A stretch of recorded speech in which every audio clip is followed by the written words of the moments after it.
An insider has revealed the truth about the Geno Smith situation with the New York Jets at quarterback. Is it good news? Bad news? Well, we'll talk all about it. Boy Green Daily with a special guest starts now. I'm going to lose my gosh darn bananas. Boy Green Daily starts now. Zoinks! Boy Green Daily, Boy Green Daily, Boy Green Daily. Let's go!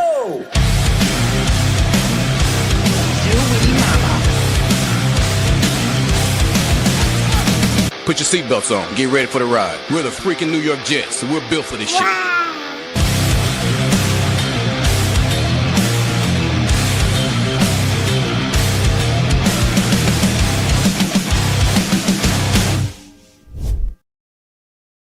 Hey, what's going on, everybody? I'm Paul Eston Jr., a.k.a. Boy Green. I'm the New York Jets digital reporter for Heavy.com. Welcome to Boy Green Daily. This is a daily New York Jets video show, also available wherever you get your podcast. We have a full article in the YouTube description down below. A huge shout out to the Jets Collective podcast for some more content this week. Overflowing. Appreciate it. We just tweeted out the clip and put it out on Instagram, and we'll be playing it, of course, here on the show as our topic du jour of choice. So thank you to Rich Samini and Jake Asman and Brandon Tierney for more topic central here to lead a Boy Green Daily episode. They have episodes dropping every Tuesday live on the YouTube. Feel free to check it out there in the audience. We do have a special guest joining us. He joins us every weekend, barring something crazy. And it's time to talk all things New York Jets and beyond with the people's champion, representing one of the coolest shirts of all time, Hop on Pop, with the Nick Mangold tribute shirt. Hey now, good morning, Coffee Club. Pop, are you ready for the topic at hand? I am. You know, you say something every day, and a lot of people say it. And maybe this is me shaking my fist at the kids for walking across my lawn. But Okay. what do you actually mean? Wherever you get your podcast, like where do these people get their podcast? You go to YouTube. That's where the podcasts are. Or where else do you go to get the podcast? iTunes, Apple, Stitcher. Is Ying iTunes Ying. and Apple the same thing, by the way? No. Is that what you double tap? Devil's Dandruff, Sniffy Jiffy, all of that. You sound like you're naming like hallucinogens. You can't handle the truth. Hey now. And the truth is what we must unpack here, Pop. Let's get into it on the deep end of the pool before I start naming other things that may or may not exist. And it is this. The Jets this offseason have made no declarative statements saying that Geno Smith is the clear QB1. They have not done that.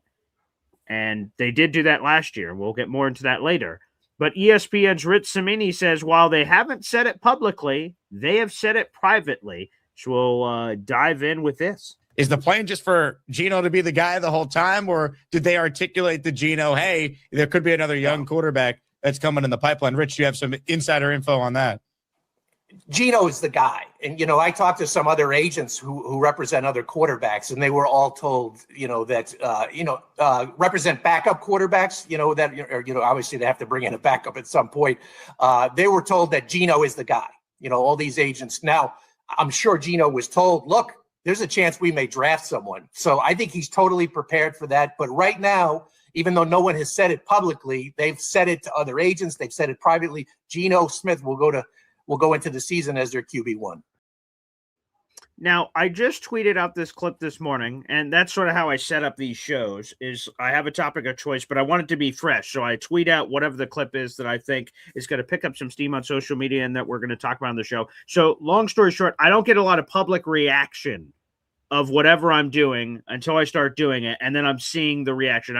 There isn't 24 hours or something to bask in this. And one of the immediate comments I'm getting on social media when I've shared this clip and we're about to start the show is, who didn't think Geno Smith was the starting quarterback? And yes, with Geno Smith, Bailey Zappi, and Brady Cook. And no, I didn't make up those names either, Pop, but I'm glad that you would have been there for it.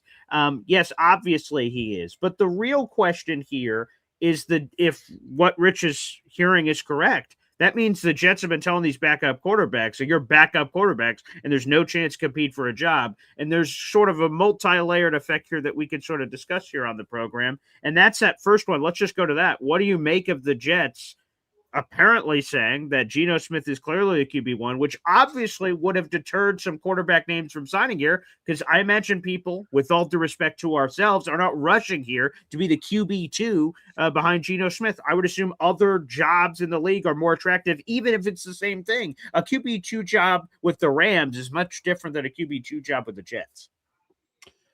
Yeah, I don't think you have to go any further than the QB1 slot. Like, not that many people want to come to the Jets to be QB1 anyways. I don't think that's true.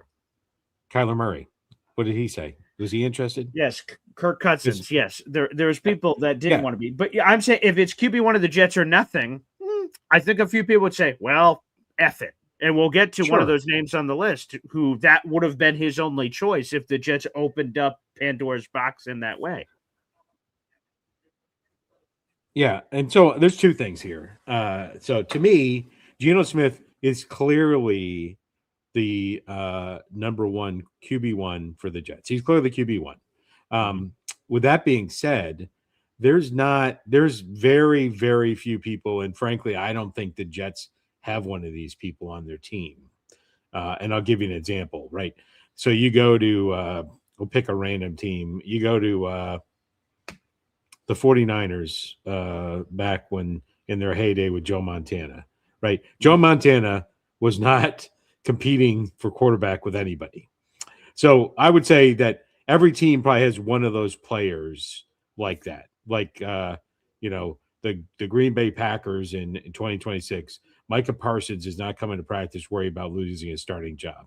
But shy of that, everybody is competing every day, especially at the beginning of training camp, right? Especially when the gap is so narrow, right? So you got Micah Parsons and, 100 slots down, you got Johnny, his backup. But, Geno Smith and insert quarterback 2X, the gap may not be that. It may not be that big. But I would say everybody competes every day. And if the Jets are going to put the best player available on the field, and they told Geno, and this is what I imagine they told me, yeah, when you come in, you're going to be our starting quarterback. That's not a guarantee of anything, right? There's no guarantees, right? You could put a guarantee on a piece of shit, or you could stick your head up a butcher's ass. Stick your head up a butcher's ass. Yeah. So bottom line is, yeah, they said that. Now, knowing that, if the reason I wouldn't sign with the Jets because Geno Smith was there is I would say the people that are afraid that otherwise would sign with the Jets believe that they're a lower talent than Geno Smith. That's what I think. So let me ask you something. Okay, so I'm going to use a random, and it's in the article, so you guys will know this quarterback name if you've read my article already. If you haven't, you're about to hear it for the first time. Here's a random name. This guy, name I'm going to say wanted to compete this offseason for a starting job. And in theory, the Jets could have provided that. If the backup agent and the Jets were talking, and they said, yeah, you can come on in here and you will compete with Geno Smith for the starting job, made the best man win. And roll it out. Obviously, that's not what the Jets have been telling people, according to Rich Samiti. But Joe Flacco. I'm not sure how many Jet fans were even interested in a third stint with Joe Flacco, but just for the sake of it, Joe Flacco made it be known this offseason before he signed that I want to sign somewhere where I will have a shot or just be the guy. And he clearly got neither of those because he re-signed with the Cincinnati Bengals, and obviously he's not competing for anything with Joe Burrow there. And then immediately after signing his deal, there was a direct quote from Joe Flacco that I will reference here on the program. Believe me, and this is from after he signed with the Bengals at his opening press conference, quote, believe me, I wish I was a guy somewhere. And I think teams are dumb for not having me be that guy. Not being one of those guys to go sign somewhere, yet pisses me off a little bit. But at the same time, I'm very happy here, end quote. Beautiful, by the way. Did the Jets make a mistake? And again, Joe is just one example. I'm sure there's countless others that Carson Wentz maybe, right? Like if he had a shot he could be used in the same way. He clearly signed with the Vikings to be QB3. Maybe he'll be QB2 with the JJ McCarthy situation. But he was probably told the same thing Joe was. No, there's no chance of competing here. Are the Jets? Well, it already has happened for a large chunk of it. Have the Jets made a mistake here, telling those people that, like, hey, go kick rocks? No, thank you. So Carson Wentz, Joe Flacco, and other names out there in the universe. They clearly shut the door on some of these names because they called Geno Smith the QB1 and didn't bring in a guy where they would have been able to compete. Did they make a mistake? Yeah, with all due respect, Okay, that's to Rich Cimini, I think this is fugazi. I think what that they're telling teams, no, Geno's our number one. I don't think they're doing that. I don't think they're doing that.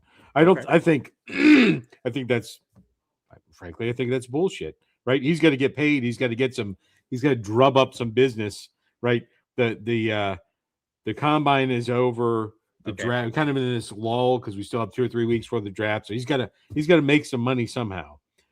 The end of the day, it's not abnormal nowadays to have this mixture of quarterbacks that are all, essentially in the same pool. You look at the Minnesota Vikings of a couple of years ago. You look at the New York Giants of a couple of years ago. You look at the Pittsburgh Steelers. There are teams that are doing this. I don't remember this happening more, 5-10 years ago, that people had this, this backlog of these quarterbacks, that are all kind of, by default, competing for the number one job, right?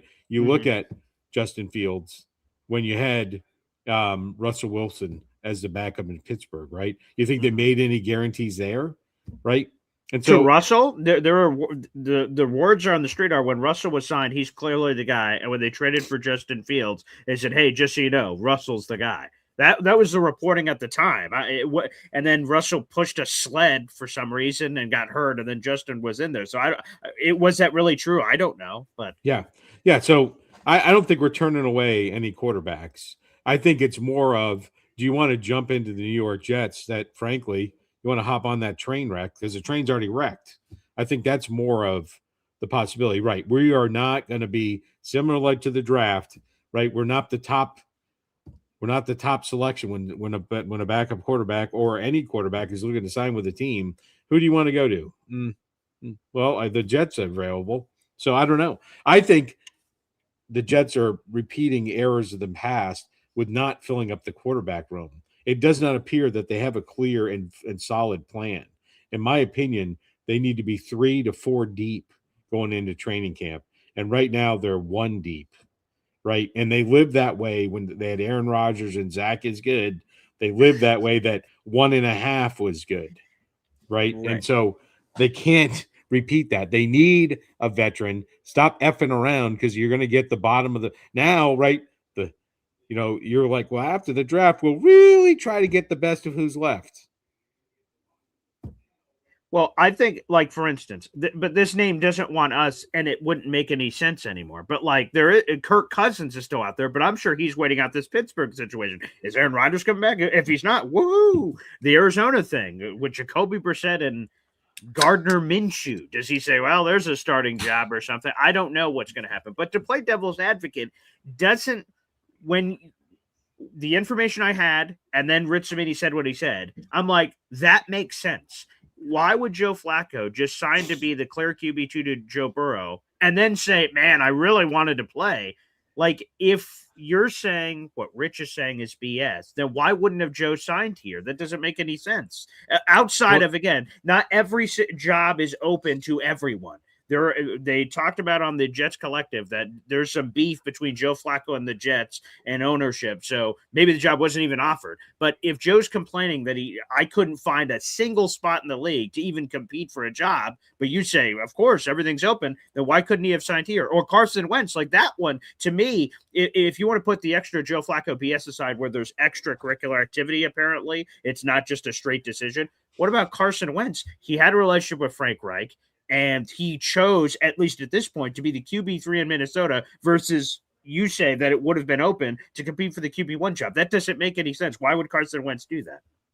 Yeah. So first of all, I think Flacco, you take that off the table. I think he has zero interest in coming to the Jets.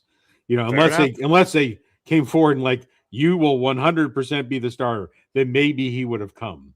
Right. Beyond that, So the feeling was between- mutual then. If he said Yeah, F you, they weren't Jets, they interested. said I think F you you, just take great. him off the table. Okay. right? Carson Wentz then. Carson Wentz. I don't think that's because in the end of the day, he's nothing more than a backup quarterback at this time. And if he thinks he's something different, he's deluded. Right? Yeah, And but so- aren't all quarterbacks deluded? Like I'm not. I'm just saying, if you believe that, hey, Geno's a guy, but anything can happen. If I'm Carson Wentz, why wouldn't I sign with the Jets? I have no other beef with the Jets like Joe does, and so, oh shit, I got a chance to compete. All these quarterbacks are deluded. Joe Flacco has thought forever that he's like, I can't believe when the Ravens benched me for Lamar Jackson, he was in disbelief. He's like, what? I'm Joe Flacco. So I guess all these guys are deluded, but that's the one to me. If this Rich thing is true, that now makes sense why Carson wouldn't have signed here, because he could go somewhere else to have a shot to compete. He hasn't been a full-time starter in Commanders days, which was a couple years ago. Where did Wentz end up signing? Vikings. So it's Kyler Murray, JJ McCarthy, and he's there. Where maybe he can upend JJ McCarthy. That seems unlikely. He was the 11th overall or 10th overall pick, excuse me. But that's what I'm saying. He went to It's not that unlikely. Have you watched him play? Well, there you have it. But, with investment, can your first round pick quarterback be the third quarterback? Maybe it can, I guess. But, it doesn't on the surface. I get it. The Vikings are Justin Jefferson. And maybe if you're Carson Wentz, you're like, hey, I'm an injury or two away. And and I don't blame him. Yeah, in a dome, Yeah, Justin Jefferson, Kevin O'Connell. That makes I think a lot you're of sense, discounting how unattractive the Jets job is and how little it has to do with them having Geno Smith as number one quarterback. a starting job. Put the Jets away. A starting job in the NFL, there's only 32 of them. You're saying it's so unattractive that someone's like, oh, fuck. Starting for the Jets. Well, they're not offering, they're not going to offer Carson Wentz the starting job. But to compete. He hasn't competed. I don't know. I think you've made a mountain out of a molehill. You've made an avalanche out of a snowball. That's what I'm saying. Okay, so let's take a step back. Last year, the Jets signed Justin Fields. At the annual league meetings, they immediately crowned. And so at first they signed him, and we're like, oh, okay, 2-year, $40 million deal, $30 million guaranteed. At the league meetings, Darren Muji first, and then Aaron Glenn second.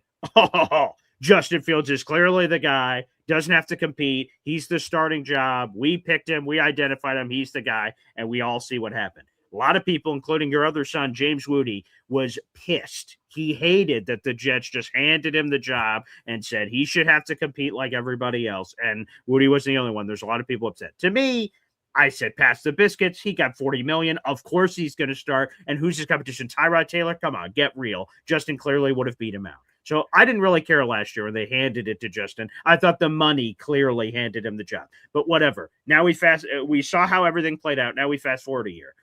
If Geno is going to be crowned, apparently he was behind the scenes, but you don't believe it. That's fine. But the league meetings next week, Darren Muji and Aaron Glenn will have the same opportunity. They will be asked that question, I'm sure. Is he crowned? And we will see the truth. If they just immediately come out and say it, or they'll say everyone competes, we'll see whatever the truth is. But now they're destined at this point to do the same thing. There's no one else on the roster right now that could even compete. Right. Come on, right. Bailey So Zappi. the scenario last year is more viable to me that you would have had it open for competition, right?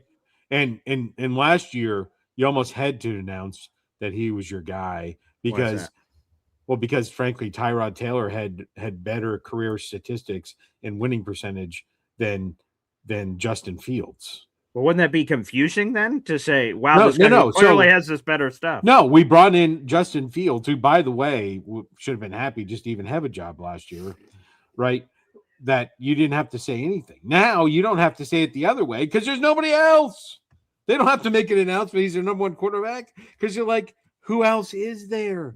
Oh, you think that? So, okay, let's say the quarterback room stays the same, which I imagine it will from right now to next week. Yeah. Next week, they're asked, hey, is Geno Smith the starter? Yeah, as of now, sure, he's the starter. That's right. That's what's good. Okay, interesting. Do you believe that? You said that should be the answer. Will that be the answer? Or will they pull the Justin Fields thing? Because the Justin Fields thing, they didn't say as of now. They said unequivocally he's the guy. I would hope. So I have, in my opinion, Aaron Glenn has not shown the capacity to learn from his errors. Okay. Right. That end of the half thing, I didn't do that very good. Fast forward, I don't know, Was a it week. was it a month? Was it 6 It was the weeks? next But game. I know it was the next game. That's exactly my point. So he has not shown the capacity to be able to learn from his mistakes. And so we will see. We will see. Okay. And I will tell you this offseason, and this is a little bit off topic, but not a lot. And it just only, this offseason, there are clear things that the Jets need to do that they differently than they did last year. Okay. They need to stop effing around at wide receiver 2. They need to stop they had holes last year that were broad as a daylight. Everybody knew it. You pick up your magazine and like, what's the biggest gap the Jets have? Wide receiver 2. Went through the season, they validated that. Valid. Yes. That fact is validated. Bing! Yeah. Yeah. By the way, we have shit for defensive tackle. Good thing we'll sign him in free agency. Didn't. Well, we'll surely draft him. Didn't. And then we scrape up some has-been nobodies at the last second, pay him $5, right? And you know what happened? The defensive tackle position sucked. And so hopefully when they have gaps that they are aware of, they'll resolve them. It was a different regime, but when they signed Aaron Rodgers, they knew Zach was not good. Only you thought Zach was good then. But they let it ride. And what the Jets have to do differently now is recognize that third QB position is a real thing, right? Like that's a real thing, especially when the QB2 sucks. It's more important than QB3. QB4 can be, the project, the developmental, the Adrian Martinez, the Hendon Hooker, on the street corner. So they got to do things differently. That's what I'm saying. Okay. So here's the thing on the Justin Fields, Geno Smith thing. And you could play both sides. And I do in the article. Okay. So if the Jets do crown Geno Smith the guy, that's a little more understandable than last year, because if you go back to last year, Justin Fields was 26 years of age and he had 44 career starts. This is pre-Jet, so take the Jet stuff off it. I've already counted those numbers. He had 44 career starts at the age of 26. They crowned him the guy. And you're like, okay. Geno Smith has more than double his experience. He's 35, so he's much older age-wise, but also literal experience-wise, he has 98 career starts. So if the Jets were to crown one of those two an unquestioned QB1, I would totally understand if they did it for Geno because of his resume and everything he brings to the table. But the other side of it, if you wanted him to compete, we'll check on the YouTube poll results in a second. Geno Smith is coming off a year in which he led the league in interceptions, and which he was the most sacked quarterback in football. Now, some of that is a terrible offensive line with the Raiders, but some of it is Geno holding onto the ball too long. There's no way all 55 of those sacks are the offensive line's fault. It has nothing to do with Geno. That, to me, would seem unlikely. So for those two massive red flag reasons, you could say, hey, Geno, was last year just you being bad on a bad Raiders team, or is it a sign of decline? Are you now heading in the other direction? I could understand if the Jets said, hey, let's let him compete with somebody else to find out the real answer to that question. And maybe he competes with whoever your random veteran you bring in, and he crushes them in camp because he's so much better. That I understand the devil's advocate of both of those scenarios. Of Geno is much more proven than Justin Fields was. But on the other side, he is coming off a bad year. Yeah, but, it's weird. It's weird. It's the coming off a bad year thing apparently has never bothered the Jets. Aaron Rodgers apparently has never bothered the Jets, right? So it's lingering, $600 plane ticket. It's lingering, you wake up in the morning, it's like you just lick the carpet from drinking too much of your face is like plastered to the carpet. It's lingering that on Geno Smith. There's lingering hatred by the Jets fans about Geno Smith even being on the team. There is. But I would tell you, you look at the past 5 years of his performance, and I know, shout out to Woody, that he's got a lot of hate for Geno Smith. He's got a lot of built up anger about a lot of things. That's true. It's unhealthy. Geno Smith, you need to put some respect on that name. He has been, since the past 5 years, he's been a top flight quarterback in the NFL, top 10 easy. Maybe not last year. Yeah. So, but yeah, last 4 years. Even last year, he was better than anything the Jets have had for a long time. No doubt. Yeah, he had like a 70-something% completion percentage. Yeah, even in his bad year, there was plenty of very positive things, certainly in general, but let alone to a Jets perspective. Right. You take like you say a lot of dumb things. Okay. And like you say a lot of stupid things. When it was 2 or 3 games in to Justin Fields, averaging like 47 yards a game, Yeah. a 30% completion percentage, trash. What did you hang your hat on? What is No the interceptions, stupid baby. thing No that you kept interceptions. saying? No interceptions. Well, he has no interceptions. No, yeah, yeah. Paul, he's averaging 46.2 yards a game. Well, no interceptions. Leads the NFL. No interceptions. That was correct. It's pathetic. I'd rather have the gunslinger that gets the interceptions. Which Geno is. Right, exactly. And by the way, the other player that I had advocated for, and I have no Geno Smith hate. The other player I advocated for, very similar, right, is going to throw that ball around the yard is Jameis Winston, right? Right, and he's available only via trade, right? Right, similar to initially at the time, Geno Smith only available by trade. Right. And again, if you were going this route, either one of those would be completely acceptable. The Jets fans deserve a reason to come to the ballpark, right? What is it? At least it's going to be an exciting game. At least our quarterback is going to you never know what's going to happen. He could throw that ball 60 yards down the field. It can get exciting, right? How many times were you watching the Jets games with Justin Fields starting that you were excited? One game, maybe.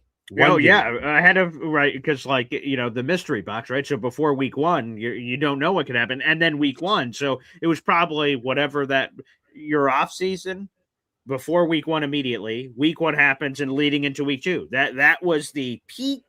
Unfortunately, the peak of it all, and then he threw for 27 passing yards against the Buffalo Bills in week 2. The backup Bills quarterback came in for one play and threw for more passing yards than Justin Fields did the entire game until he was knocked out in that fourth quarter with a concussion. So, yeah, it all sort of fell downhill after that.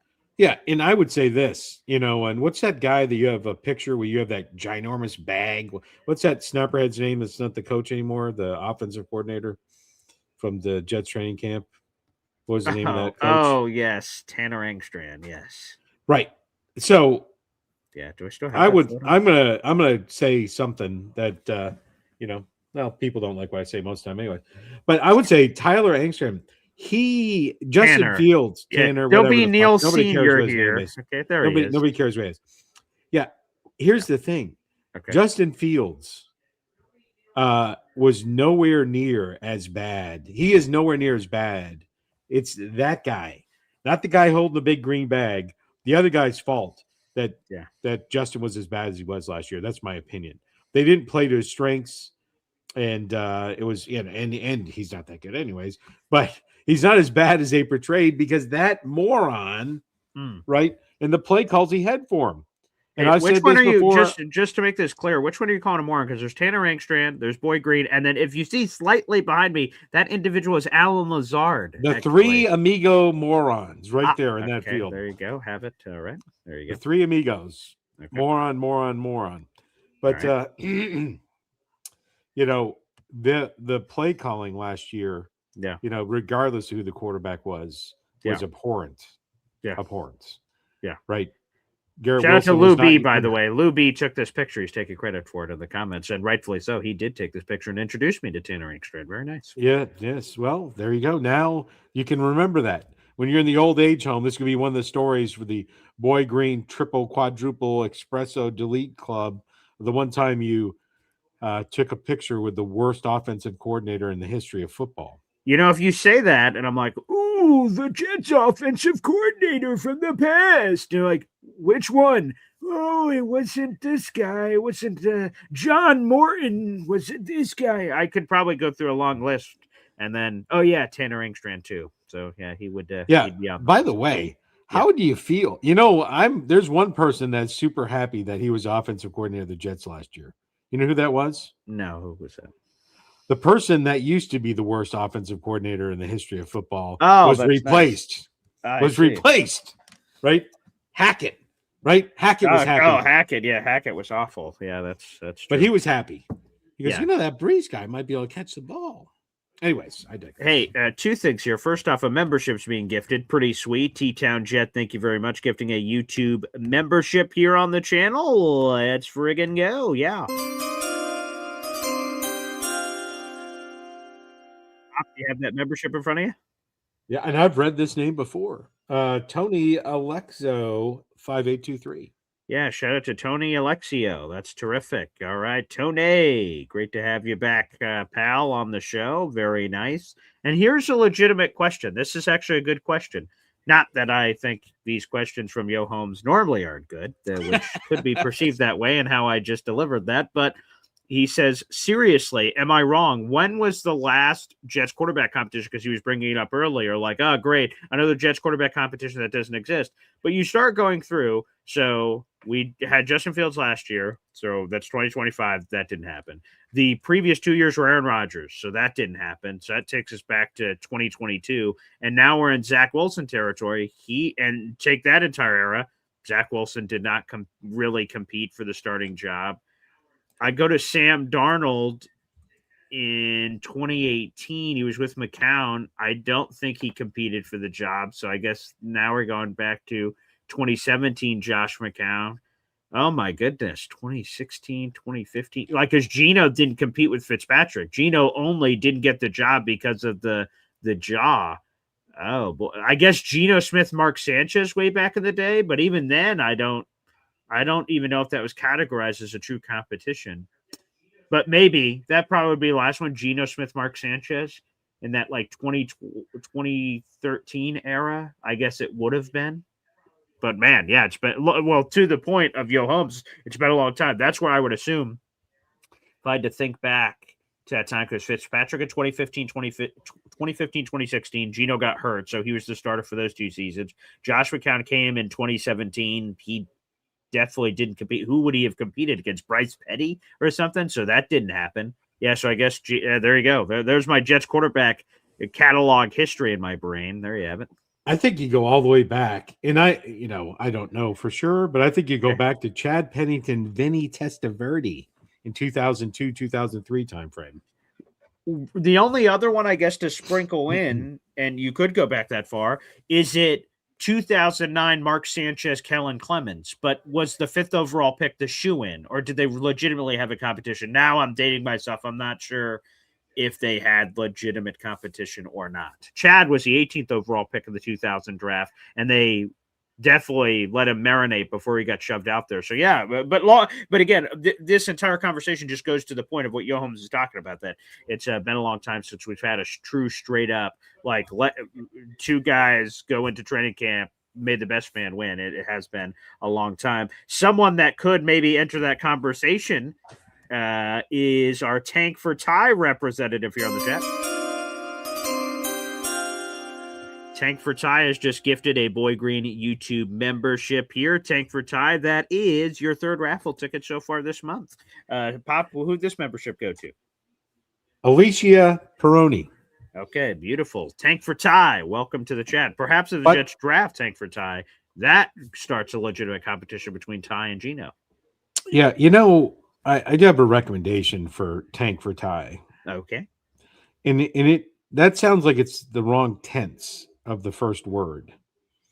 Shouldn't it have been tanked for tie? Wouldn't won't that change once it's successful?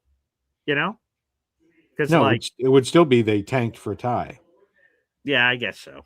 Yeah, but in the last season they could have said tanking for tie. They could. It could have evolved like a caterpillar. But now I think it's right. Yeah. I think now it should be tanked for tie. Okay, I will let him know that and see if he wants to make any other alterations to it. Let's get to the YouTube poll of it all. And again, the question was, should Geno Smith be crowned the QB1 for the Jets, or should he have to compete for the starting job? 57% say crown Geno. He's the obvious answer. 43% of you say make him compete like everybody else. So let's sort of put a bow on this, Pop, just to get your final say on it. You don't believe that the Jets have been telling people that Geno is the quarterback. So where do you stand on this poll? Do you think he should be crowned or shouldn't be? I think I don't think there's a finality to this. Today, he was without question the starting quarterback of the Jets. Right. I think whoever, in my opinion, is this. Because they have to add somebody, obviously. We both Right. agree with that. Someone Yeah, else beyond. once the room is filled up. I believe Once the room is filled up, once Yeah. the quarterback room, the trash is swept out, Mhm. right? We get, and this is what it looks like to me, we get that veteran as the QB2. Right. You get the draft of the QB3, and then you keep, in my opinion, the guy that, hey, we got to see what we got with this guy. Practice but squad, unlike right. in the past, Okay. we've really got to do something with that. Like, I don't know what those people are cashing their paychecks for. Like when, what are they doing with that quarterback to get him ready? Right? What are they doing? Are they doing nothing? Well, that guy just sits on the sideline. They got to really work to develop a quarterback, which the Jets haven't done for a long time. So right now, he's clearly the number one starter. I would say, depending on who that QB2 is, then we can come back and talk about it. If that QB2 in Hop on Pop's world is Jameis Winston, now I'm like, now we have a discussion. Should run this poll again, see what happens, right? Then, and again, you don't have to announce anything. It should be like the sky is blue. People don't walk around saying the sky is blue, right? Because it is. So if you're going to training camp with Jameis Winston and Geno Smith, you don't have to name anybody. We're going to go out there and we're going to practice and we're going to put the best players. We're going to put the best players on the field on game day. You have to say shit, right? That's what I think. By the way, I see this question in here, so I want to make sure we answer it. Who's it? Jets Worldwide. There you go. Jets Worldwide, all one word. Jets Worldwide, wide. How much cap space do we have left? The New York Jets at this current moment in time have $39.5 million in cap space. That is fifth most in the National Football League at this point. In other words, they have money to make more moves. Some of this will be rolled over into the season, of course. Obviously, some of it has to account for your draft class, which is 9 deep for the New York Jets. Yeah, so, on that, that's not insignificant, right? That's 20 million plus is what that draft cap is what that draft class it's worth a Google, but it's going to be 20 million plus. So it sounds 39 million is like, oh, that's a lot. It's really about half of that. It's really about half of that. And I would imagine that's because of the multiple first-round picks, multiple second-round picks, and the richness of that versus a normal draft class. That's right. Number 2, the second overall pick is going to be in the $9 million guaranteed range. And obviously you can mortgage the future, which is one of the things I've advocated for the Jets not to do. Right. By the way, how important is it to draft a quarterback in the first round? How many teams have their starting quarterback were draft first in the first round? That's a small number, I'm sure. Did you enjoy that game? Here's the thing. By the way, pat myself on the back. My fiance wants me to remember, this appointment next week that I absolutely can't do. But someone asked me, hey, what's the history of first-round quarterbacks of the current teams? Oh, let's go through it. Colts, Steelers, Bengals, Browns, Jets. So all that useless information is hanging around in the dome up there. But that was a fun bit because I couldn't, Johnny Boy and Snowball, immediately after the show told me, did you see Easy's face? I said, no, I just wanted to see the standings so I go in order. So I don't start going Bengals, Titans. I just wanted to make sure I didn't division or skip a team. So I said, I wasn't looking at the screen. So I had no idea what Easy's face was as we were going through it, but I just wanted to make sure I was going in order as I was piling through. And they said, that was not the easy intention. So that was a fun bit though. I do believe there was one or two that it is a high number. I don't think it's 28. You gave a few credit for Eric Curry Ford, but either way, it's clearly the main, right. He was thinking like it was like 6. Yeah. 28. Right. There's some math for you. That's like 90% for those that can't do math.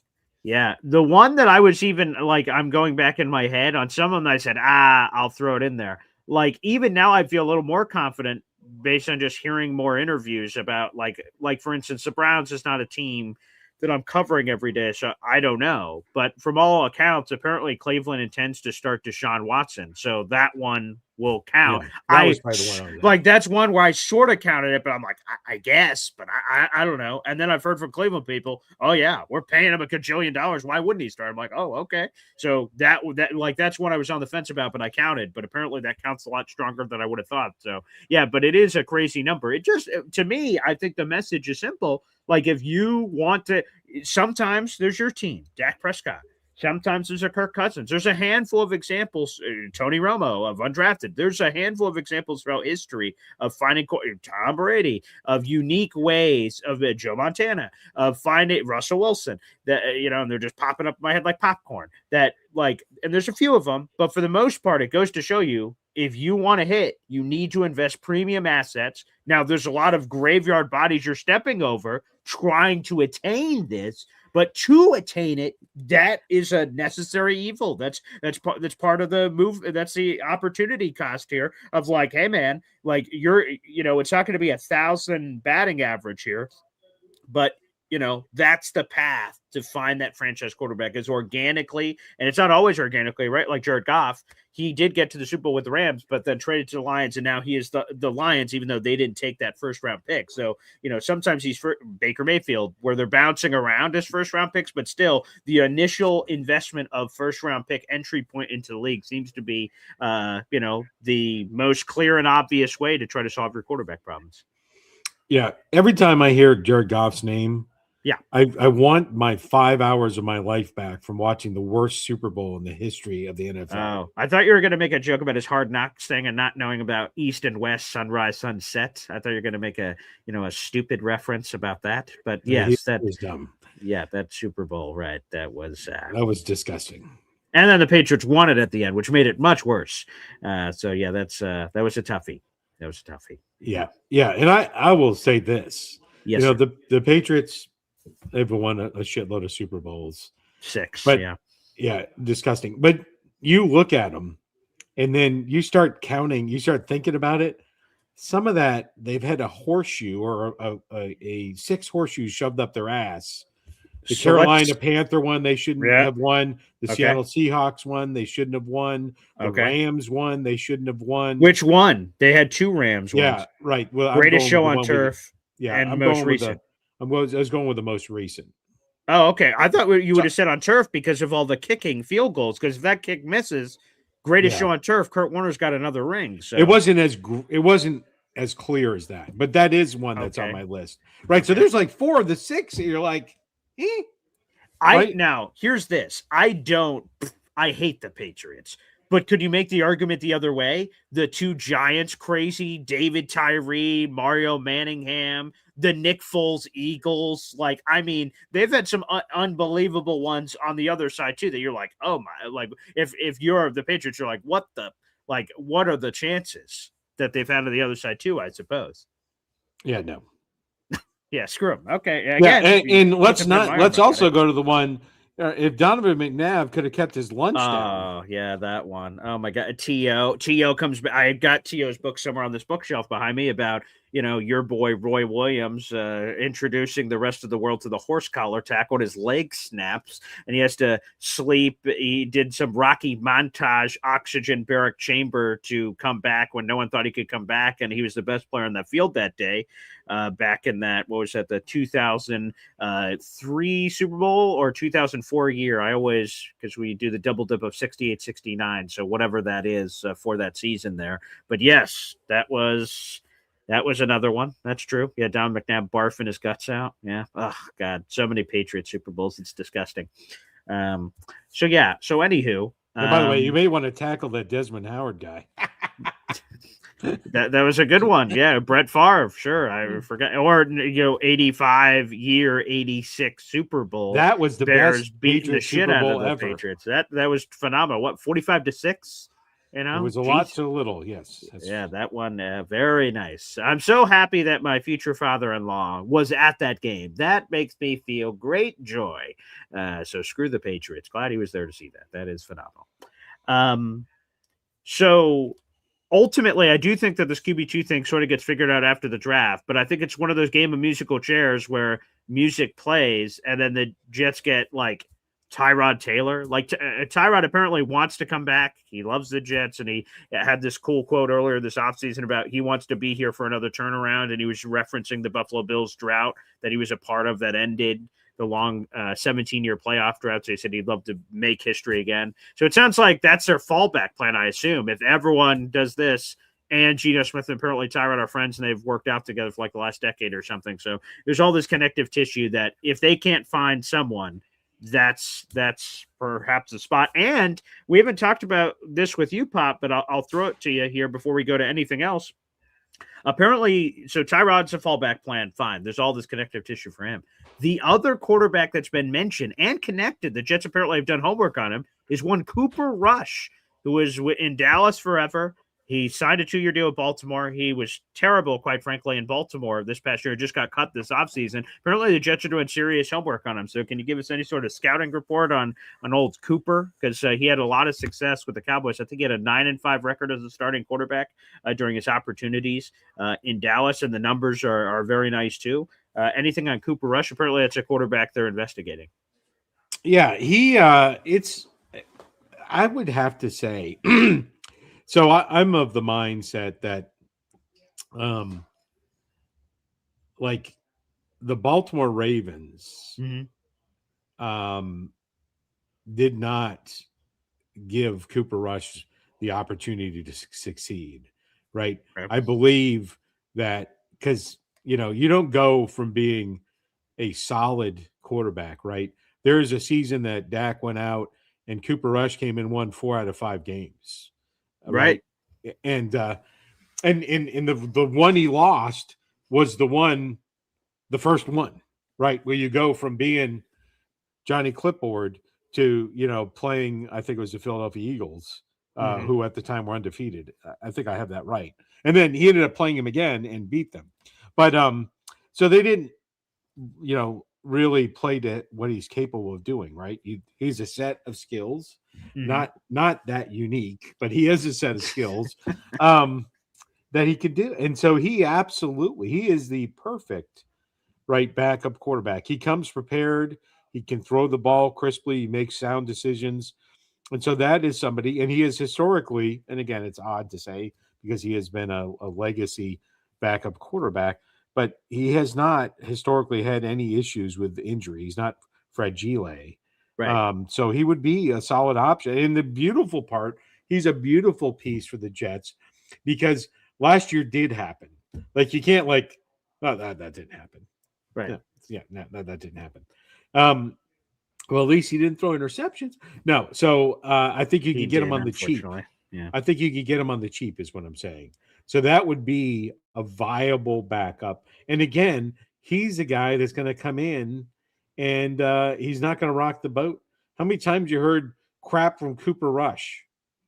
I didn't hear it from him, I guess. And to be honest, he shut it down when he had that run with the Cowboys. People said, "Oh, Dak, watch out." He went, "No, Dak is the starter. I'm just doing my job." And then Jerry turned the wheel saying, "Hey, I guess we got a first world problem over here." And he stoked some flames. But Cooper, to his point, he could have said something, but he didn't. He just said, "I'm just doing my job. I don't know what all the noise is about. That's what I'm supposed to do. If the starter is unavailable, I'm here to deliver." So he quieted noise as opposed to, right? So he was more to your point of the answers of those. Yeah, so he would be 100% a good pickup for the Jets. So let me ask you this, okay? So the Jets, it sounds like this is not going to change. The draft is 3 weeks away, basically. By the way, he went 5-0 apparently in 2001. I was about to say, I was going to tell you that, but I'm like, you know the Cowboys. I'm not going to challenge you on anything. He had a couple, 4 to 5 game stints. So one of them, but 2001, I think he 5 in a row. Yeah, it had to have been whatever, not 2001. It had to have been whatever 2021. Sorry. Yeah. But no, I was, like I said, I wasn't going to challenge. I don't have the numbers in front of me. I thought I remembered it being 5-0, but I'm glad we had the numbers out there. But here's the thing. So I don't think the Jets are going to sign a quarterback in the next 3 weeks. So we're going to know the draft results, and then the Jets are going to make a decision. If the Jets draft Ty Simpson, and we could give your thoughts on this and anything else, because there's a lot of Ty Simpson buzz this week because the Jets were at his pro day. They brought him out to dinner. And there's a cool story, actually, I want to get to about Ty Simpson. But before we get there, if the Jets draft Ty Simpson, and I imagine if they draft Ty Simpson, at worst it's in the second round, but it's going to be they're not going to draft Ty Simpson in the fifth round. Like, he's not going to fall that far. He's going to be a highly drafted quarterback if they take him. Would you still sign a Cooper Rush and then say, hey, Geno, Ty Simpson, Cooper Rush, let's see what happens? Or if you take someone that highly versus taking a quarterback on day 3, does that make any difference is sort of the point of what I'm saying. If you take Ty Simpson versus Garrett Nussmeier, who's going to be taken like in the 4th round or something, does that change at all a potential decision of bringing in Cooper Rush or not? It makes zero difference to me. Okay. Okay. The quarterback I draft, I would never have the plan. Now, he may end up being the quarterback too. We may have Cooper Rush and Ty Simpson, and then they show up and show out in training camp. Maybe Ty Simpson becomes a QB2. I prefer the QB3. I prefer, and then you sign Cooper Rush, and if you do it after the draft and you get Ty Simpson, let's say, for example, you give Cooper Rush the 1 year swirly deal, right? And then hoping that in the 2027, right, he goes all the way down the toilet and flush it down. So yes, I would, but my plan would always be Ty Simpson would be QB3. Okay. I would not have him be QB2. Yeah, so I'd love your thoughts here on Ty Simpson. So again, he had his pro day this week. The Jets were there. He had a private dinner with the team. Obviously, the Jets' key decision makers were there. Bill Musgrave, their quarterback coach, Frank Reich, their offensive coordinator, head coach Aaron Glenn, and general manager Darren Muji. And then they brought him through a workout yesterday, a private workout on Friday morning. One nugget I saw from which I thought was really cool, is that from everything he understands, he presumes that what happened is that at the end of dinner, the Jets gave Ty Simpson part of the playbook and some concepts. And then hey, like, look at this. And then the next day challenged him on those things during the private workout and tested his retention and tested it, his memory and things of that nature. I love hearing this behind the scenes stories. To me, that's super cool of how they're sort of dissecting these prospects.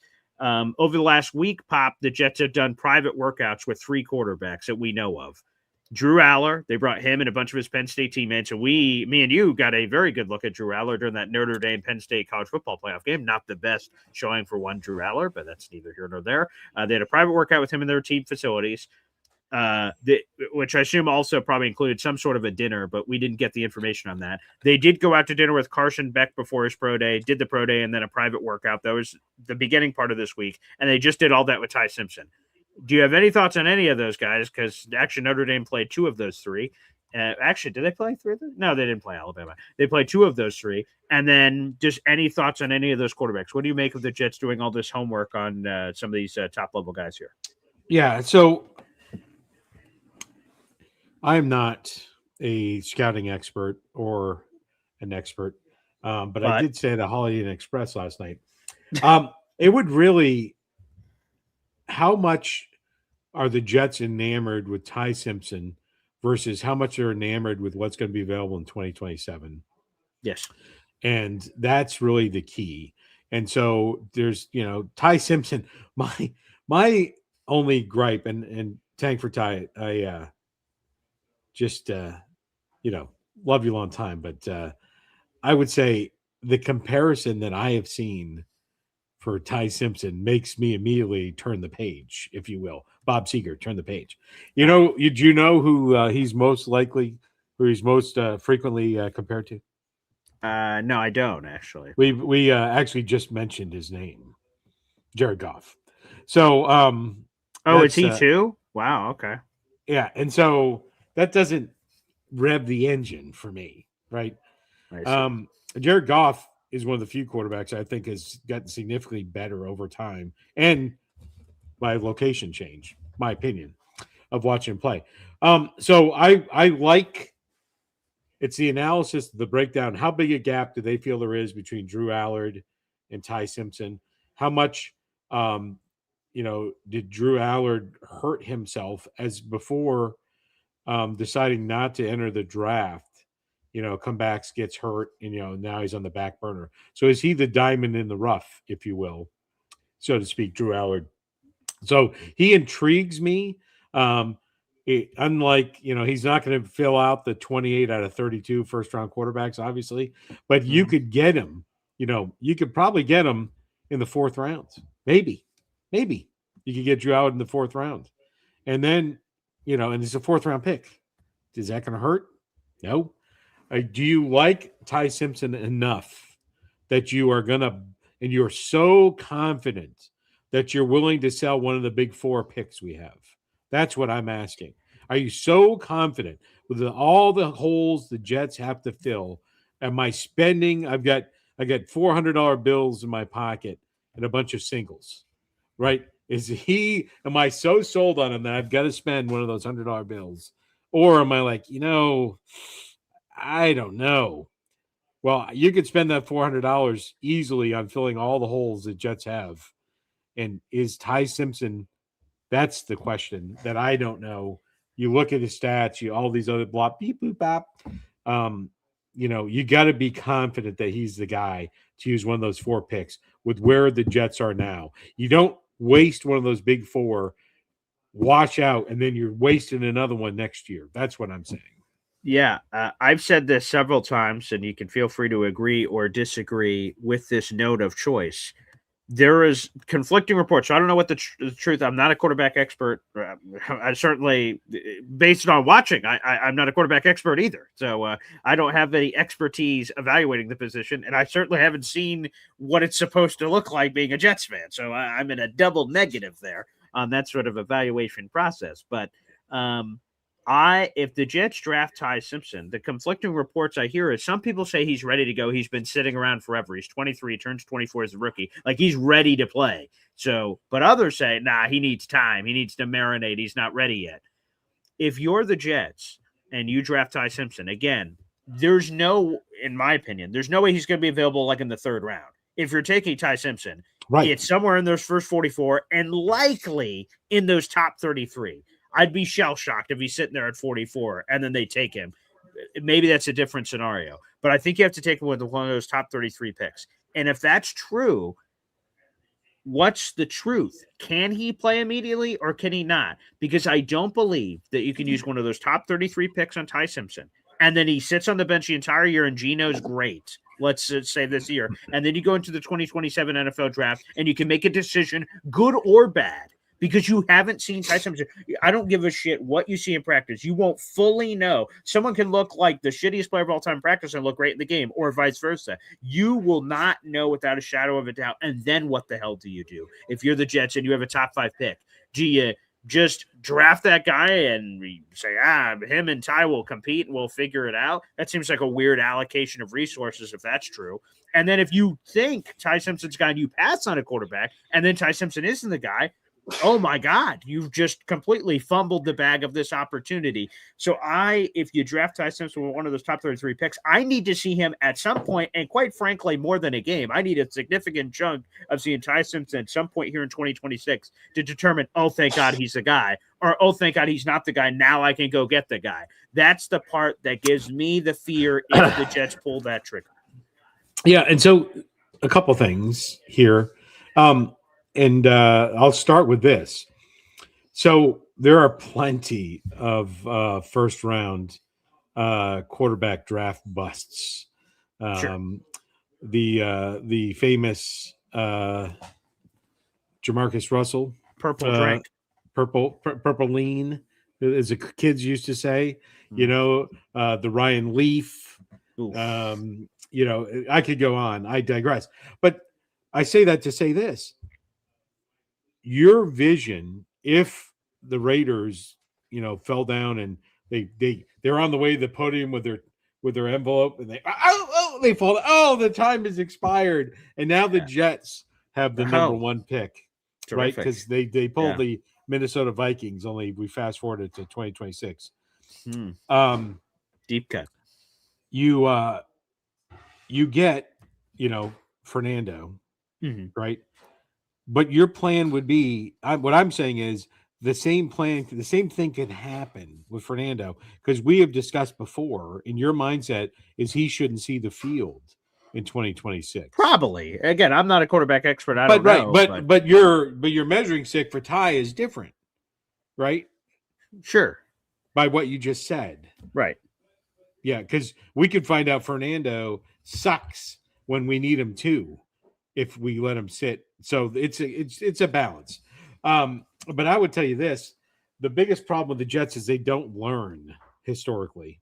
Mm-hmm. And I'll go with this: when it was clear, someone Yeah. on this podcast was jumping up and down Mm-hmm. for the Jets to just find out, stop effing around and find out. Give the Jackrabbit the starting quarter. Let him run the ball. What do we really know? We put him in a few weird situations. I'm talking about our running back 3. We put him in a few weird situations, right? Agent Zero was out. We put, the Jackrabbit in a few weird situations. You can't, no way, shape, or form does that measure what talent he has. Mm-hmm. You needed to let him start the freaking game. Screw Brees's 1,000 yards. We should have let the Jackrabbit start, because then because now we're here we are again. We don't know. And we screwed ourselves because we didn't trade Brees. I'm just using the correlation. It's the opportunity that last 4 or 5 games, I was jumping up and down. And the Jackrabbit's just one example. We need to find out about these players. Otherwise, we're going to be in the same situation again, wondering what we have at running back 3. Is he a running back 3? Is he running back 2? Is he always going to be that guy? We had an opportunity to find out, and we didn't. And so I'm with you at the end of the season, hopefully not, but if we're in a similar situation as a 3-10 or whatever it is, and we don't take those opportunities, we don't put these players on the field, because that, to your exact point, you don't know until you know. And the only way you know is you put them in the real game. And we didn't do that last year for whatever reason. And if you remember, I was pounding the table. Let's get these players in there, because now we have a free runway. It was a terrible situation, but a good situation if we had taken advantage of it. Yes. So, Pop, there is a comment here in the chat that I sort of want to highlight here. Someone has noticed something about your setup. Jets Worldwide says he's getting these kind of vibes. Let's get this in here. Pop's background just reminds me of Han Solo going into hyperdrive in the Millennium Falcon. Your thoughts? Love it. It's I am in God's country. So I've done this podcast in probably 10 or more states, 3, 4, 5 different countries. This is the spot. I've done this podcast in the sticks of Mississippi. I've done them in the banjo playing Alabama. Peace and love, by the way. But this is the best place of all, God's country in the White Mountains of New Hampshire. Okay, yeah, because let me get a better shot here. I think we have this. Okay, yeah, let's do this, and then take me.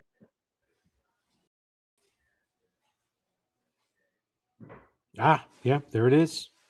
And I actually have a Wookiee over here who's sleeping. So there you go. See, but you can't see it. So Snowball has something going on here. Yeah, I see it. Okay, all right, there you go. All right, shout out to again Jets Worldwide, Snowball. By the way, happy birthday to Snowball this week. He turned 21 again. Shout out to Snowball earlier this week, turning 21. Very nice. He's probably turned 21 about 27 times. Jesus. All right. Hey, now. He brought that Millennium Falcon to the hyperdrive a little quick. Pop, is there anything else before any phone calls or anything else that's popping? Anything else stuck in your craw? And also, when is this mock draft of yours coming up, huh? I'm glad you asked. Oh, I'm glad you asked. Okay. Because we're going to do it next Saturday. Oh, wow. Okay. Here we go. Saturday. Can you give a tease? So, again, apparently this is going to be like a 7-round Jets mock draft of what you would do. You're running the operation. You're fixing the Jets. You're doing all of these things. So, is there anything else that needs to be added there for next Saturday? Your final, this is your mock draft. You're making all the decisions. I will just say that I am going to do what the Jets have not done in a long time. Okay. I am going to pillar to post, fill this team with the needs, make some moves and shakes and breaks, and it's going to be exciting. We finish we're going to have the gaps, the things that were not done last year. You know, with all due respect, I have appreciated the moves that Muji has made for the most part, and some of the ones he made last year, but there were gaps. And I'm not even going to mention Justin Fields, which is the largest gap ever. But, you know, the defensive tackles, wide receiver too, like there was so many things, so many misses, and those holes will be filled.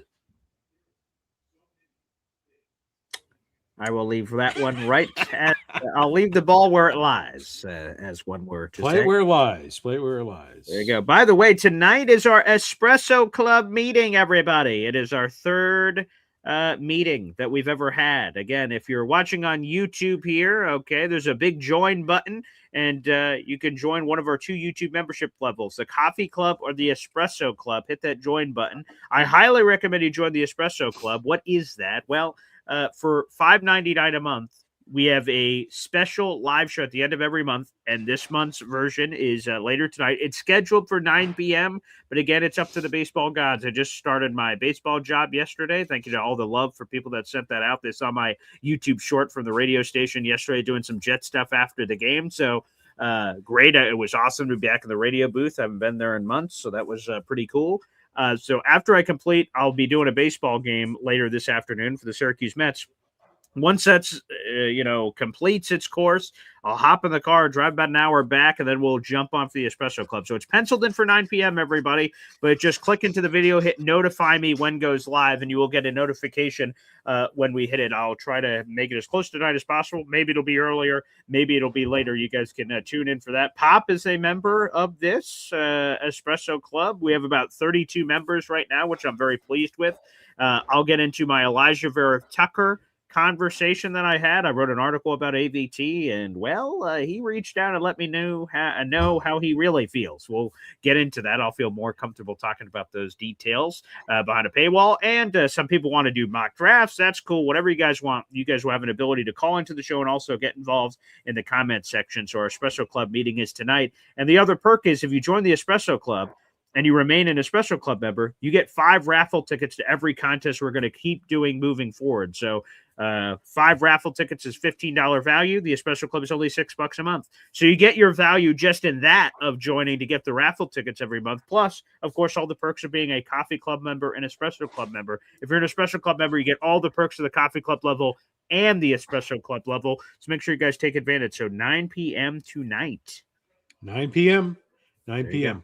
And to answer a few questions out there. Okay. So, Indy, the bacon is cooking. Okay. As well as the golden potatoes. They'll be made into beautiful, beautiful home fries. God. Chef's kiss. Man. Don't worry, Boy Green. We will send you pictures today of the unnecessary 2 pounds of bacon, the home fries. Delicious. She just makes them a certain way. They're just very delicious. Mama's home cooking. So that is marvelous. Okay. And you want to answer a couple other questions? Go ahead. To Jets Worldwide. Wide. 57. Whoa. Okay. Wow. Didn't even realize you were getting up there, pal. But I'm glad that you're still joining us on the show every week. Oh, well, it's quite kind of you. Thank you, Jets Worldwide. All right. What other questions do you have to answer? I think that was it. I didn't. Okay. I don't think All right. And one last thing is this, folks. So if you're new to the channel, every single month we do a raffle giveaway here on the channel. And so all you have to do is spend $3 on the channel, which, again, you have till Tuesday. It's through the end of every month. So Tuesday the 31st is your last Tuesday, the 31st of March is your last day to submit your raffle tickets. And then when we get April 1st, we'll announce the winner of the March raffle.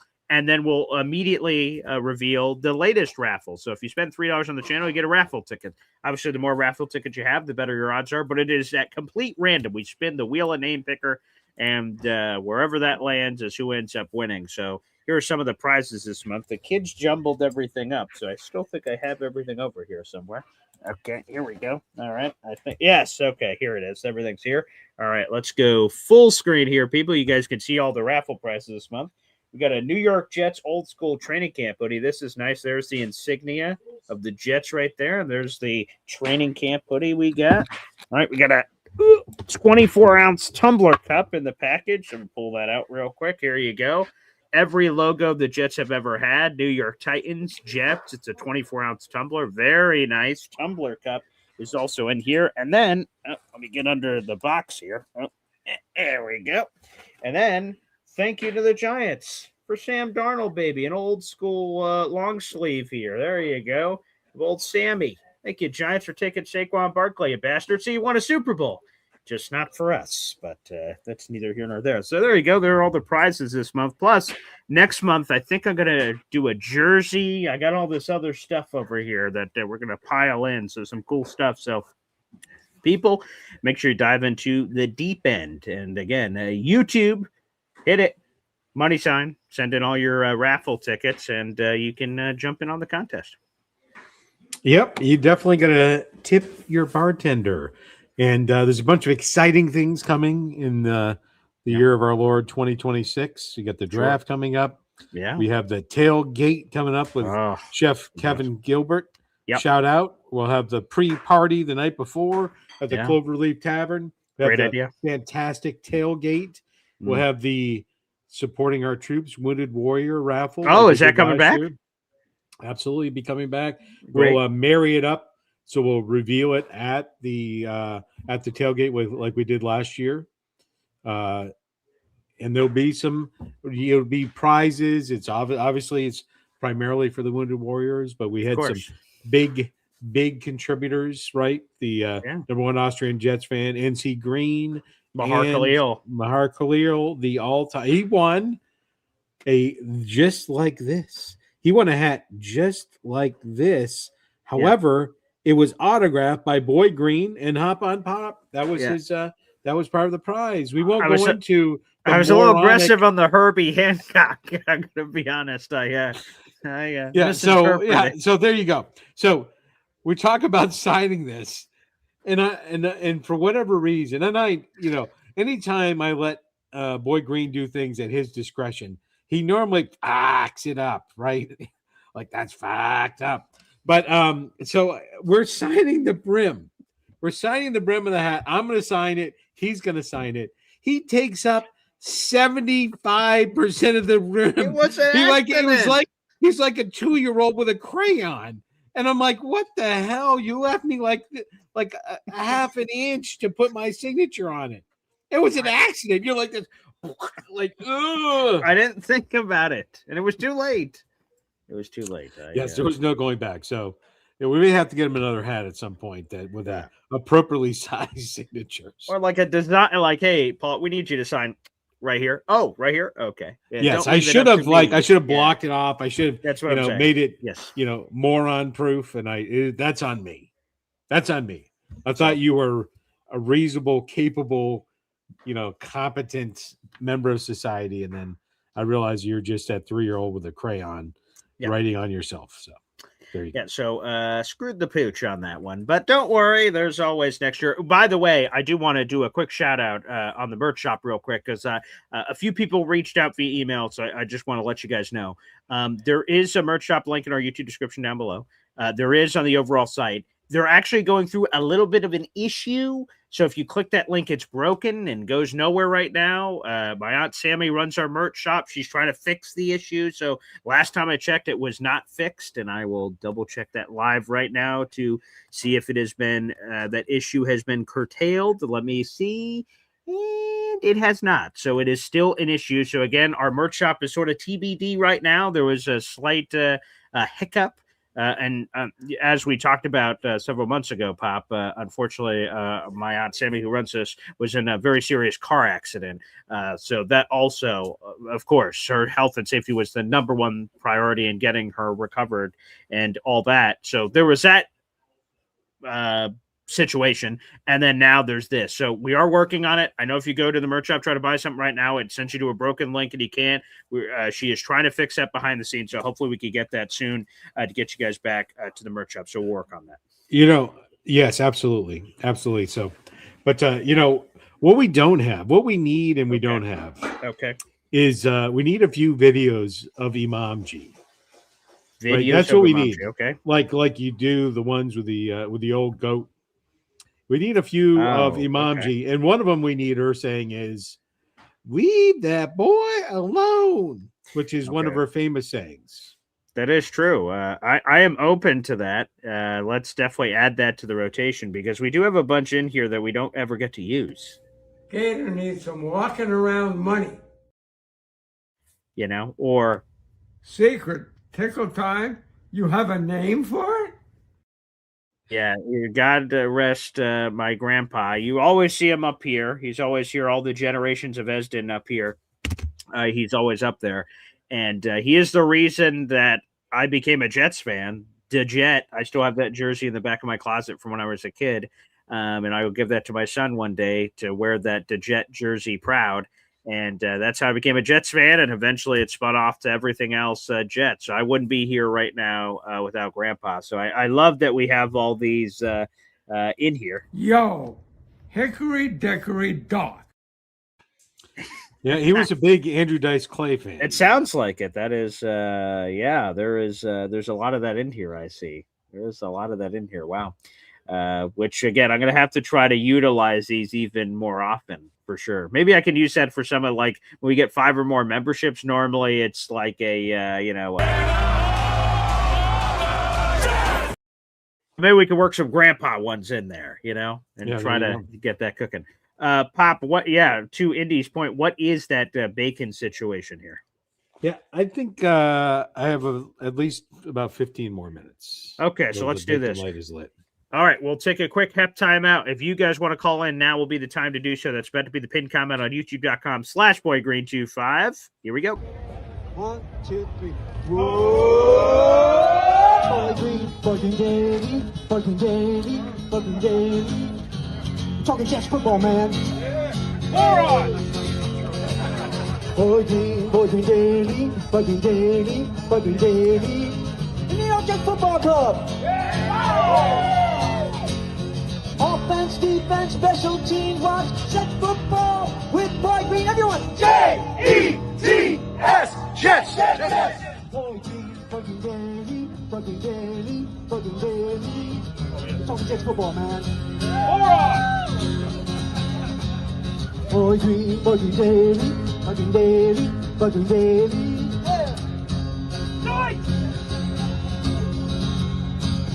Offense, defense, special teams, watch Jets football with Boy Green. J-E-T-S, Jets, Jets, Jets. Let's go! Shout out to Lou B, by the way. He is responsible for that video being taken, and now we get to enjoy it every day. So I really appreciate it. Shout out to Lou B, who I will be connecting with at the draft, which, again, I keep pinching myself like that's going to be pretty cool. I want to get your thoughts on something on that draft, but before we do, I want to give a shout out to Mark Sacchetti. He loved that Jets baseball jersey look I was wearing yesterday to kick off the Syracuse Mets. Great. My fiance, she gets me all kinds of cool, badass gifts. But a BG baseball jersey, yeah, I'll have to look at that. That sounds expensive, but that sounds cool for the merch shop. If there's some sort of a BG idea, if people would buy something like that, that's really cool. So I'll look into that, Mark Sacchetti. Pop, you've never been to a draft, right? That's true. Yesterday, Bob Lederer called into the show and he says, "Oh, I hear you're going to the draft." I'm like, "Yeah, man, it's going to be great." And then Bob says, "Hey, I'm going to be honest with you. I don't know how entertaining it's going to be, sort of shoved like anchovies back there and what you'll be able to hear. And you won't really know what's going on." So he sort of put a damper on the entire draft experience I was excited about in 3 weeks. Is that going to be my experience? Am I going to hate being at the draft live? Well, I would say it's like two options for what I've seen, and I don't know what this venue looks like. What I've seen is, we've been to Texas Stadium. We have pretty cool. Texas Stadium, Jerry Jones is a lot of things, but he's not a financial fool. Mm-hmm. And he was the first one that I'm aware of that when they built the stadium, they designed this entire area to sell standing room only tickets. And it's like I think they sell like maybe 500 of them, right? And I would never do that. I mean, because realize that it's first come first serve, and if you ever had to get if you ever wanted a snack, a drink, or had to go to the bathroom, piss break, right? That's where you wear one of those man diapers or whatever it's called. But anyways, I say that experience, like that huddled mass of humanity. I don't think I would want to stand. And so I've seen clips of the draft in some places, and it's this huge, massive mob like that of people just standing. And so that's cool for like an hour. But I don't know how cool it is for 4 hours. And then there's like this wisp of excitement. And thank God they've cut down on the time of the draft. Yeah, it's 8 minutes now. It used to be 15 minutes, so they've cut it in half. And everyone in the first round would take. So it used to take like 3.5 hours. Fantasy draft, right? 2 minutes on the clock, and everyone's going all the way to the team. You're like, come on, man. So, anyways, bottom line is, so there's a chance that Bob's right. Is what you're saying. So is it like that, or is it like I've seen other ones where it's like kind of like it's almost like a stands, or there's stands there, and I think that would be fine if you were in some area where there's stands. I think one of the things you said, you might be like in a separate, like cordoned off back room type area. Yeah, if I get media, we'll see if I do the media stuff, right? Yeah, so I think being in the again, without knowing what the venue looks like, if there was some kind of like seating or stands or something, they did like in an amphitheater or concert type scenario, I think that would be cool, because I think they're going to do things. I think they made it a thing where it used to be a bunch of desks, right, with the helmets and desks, and the team calls. I think now they're making it an experience, so I think that'll be better. But if you were in that like standing thing or in the side room thing, I don't think that's going to be very entertaining. Yeah, the thing because now that the draft is a traveling circus, and I didn't realize it had been this long. I guess just goes to show you, 2014 was the last year was in Radio City Music Hall, which is also when the Draft Day movie came out. And since then, it's traveled. It's gone to Chicago and Philadelphia and Pittsburgh and all these places. And this cool thing they do is this fan fest, which I believe, I've only been to Pittsburgh like once, that it's across. So if the draft is happening right here is this thing where they're doing player autographs, and legends are there, and there's photo ops and food and helmets and just photo opportunities to take pictures with cool Jets draft stuff. And I don't think I would be doing any of that mess during the draft. Once the draft is in, I'm engaged with that. But that's some cool pre-post game stuff. That sounds like some fun activities. But I don't know. Yeah, I haven't been to the draft before, so I don't know what's going to be. Yeah, I imagine, because if you think about, when you go to any NFL game, there's a section where they're doing things like that. Oh, that's true. Right. Cowboys, they had this like fan, the Jets, they had the fan experience, a little the area, field goal kicker thing, or when you were throwing the football and unsuccessfully through the holes. And then the Cowboys, right? It was like a little concert thing. Oh yeah, wow. Oh yeah, that was cool. Yeah. And so I think that's what this has become. The draft has become that, or the other couple events they do, obviously the Super Bowl, I think the Pro Bowl, and even the opening kickoff night has become like this party. So I think it's going to be like that. I think that'll be exciting. It's just, I think I remember the 2015, and they took a picture of it when it was on ESPN. It just looked like this huge mosh pit. The Tennessee one, I don't know what year that was, but they just showed a camera shot of like 200,000 people just all standing. And yes, you're like, that seems like that'd be that would not be entertaining. Okay, I'm out. Yeah, for that reason, I'm out. All right. Well, I didn't know if you were going to potentially agree with Bob. So, okay. Well, here's the thing. I'm going to check it off the bucket list. I'm fired up for it. I think it's going to be super cool. And we're going to be with this guy, baby. Let's kick it off with Lou B, Super Jets fan. That's right. Good morning, guys. We are going, and it is going to be a great time no matter what. No matter what, we're going there. And when we're actually there and they make our picks, it's all going to be worth it, BG. 100%. If I have to get BG man diapers, I'm going to get him man diapers. Wow. Okay, thank you. That's real support. Hold on for a second. Give me the music, Boy Green. Okay. Sure. All right. All right. Hang on tight. I think I know where this is going to go. And with the second overall pick, the New York Football Jets select Jeremiah Love, Notre Dame. And then you're going to see this on the clip. Wow, this is another Emmitt Smith, Barry Sanders, man. He did. Oh my goodness. Oh yeah, he's just. This is a franchise difference maker, man. This is a guy that's a 3-down running back. You know, he is a 5-down running back. Golden Domer, speed, strength, jumped all over the place. A little hurdle action. Look at the stiff arm. Unstoppable. Look at the power. Look at the vision. Look at this. The lack of an ability to go down here. That's what you sort of have to circle here when you're talking about Jeremiah Love. Look at contact balance. Look at 29. Oh, yeah. Look at him power through. Stand on his feet. They got him down. They got him down. Nope. And look at that guy taking a ride. Who's that Penn State guy that was holding him like the entire time? Number 6.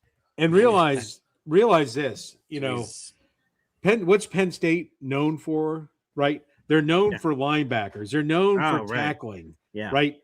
And that was a man taking him to school. He abused the entire team. Yeah. But look, no one wants to hear my love stuff because I just, you know, I'm just obsessed with him. I am. Someone said yesterday I was stalking him. It's true. I basically am at this point. Right. There you go. Nice. But what I think at this point is we need to leave that draft with 2 studs, at least 2 studs. Like I know we need starters, but we need like 2 studs. And I think that if they trade down to 3 and try to trade up to 7, in that thing, you're leaving with a Love, a Downs, a Style, an Arvell, a Lemon, a Tate, a Bain, a Bailey. I don't know who I missed, but the top guys. I think trading back is really important because I think for the last few days it's got so confusing. Like, is it Bailey? Is it even Bain still? Is it Arvell? Is it Sonny? There's so many different ways you could go about this. So I really do think as long as we get 2 of those guys in that like top 10 PFF list that that I'm looking at right now, I think that would be so important. I don't know if any of the guys we just named drop to 16. Maybe Jordan Tyson just because of his injury. But besides that, you're not going to see and I didn't even mention Downs. I'm sorry, which couldn't possibly be the number 2 pick. I know we're talking about position and stuff, but for us, if we could trade with Tennessee, it would be tremendous for us. And I do think that they would trade us. Yeah, Daniel Jeremiah just said this yesterday. He was on the Pat McAfee show. He says Caleb Downs could totally fall outside of the top 10. And then all of a sudden, if that's true, and you're at 16 and you're the Jets, he says the floor for Caleb Downs and maybe Papa like this is the Dallas Cowboys. He says he ain't getting past the Cowboys at 12. So if you can leapfrog with your AFC East divisional rival Dolphins at 11, and you could get whoever you get it to, again, we've all Jeremiah Love, Arvell Reese, whoever, and then you jump in front and also come away with Caleb Downs. Oh my goodness gracious, man.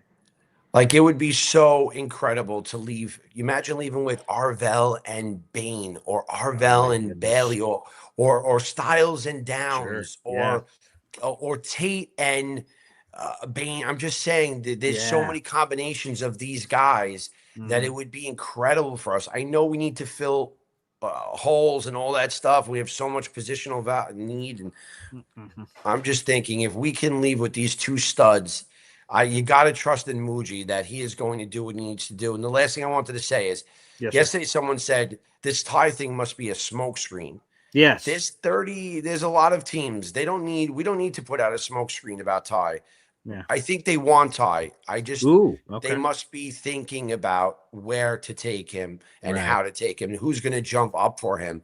But that's why they met, as you said, they met with Beck, they met with Alar. And if they can't get Ty, they'll probably go with however they have that rated. I do think they're going for Ty Simpson now. Just don't know where. Okay. They're not spending all this love on him and just.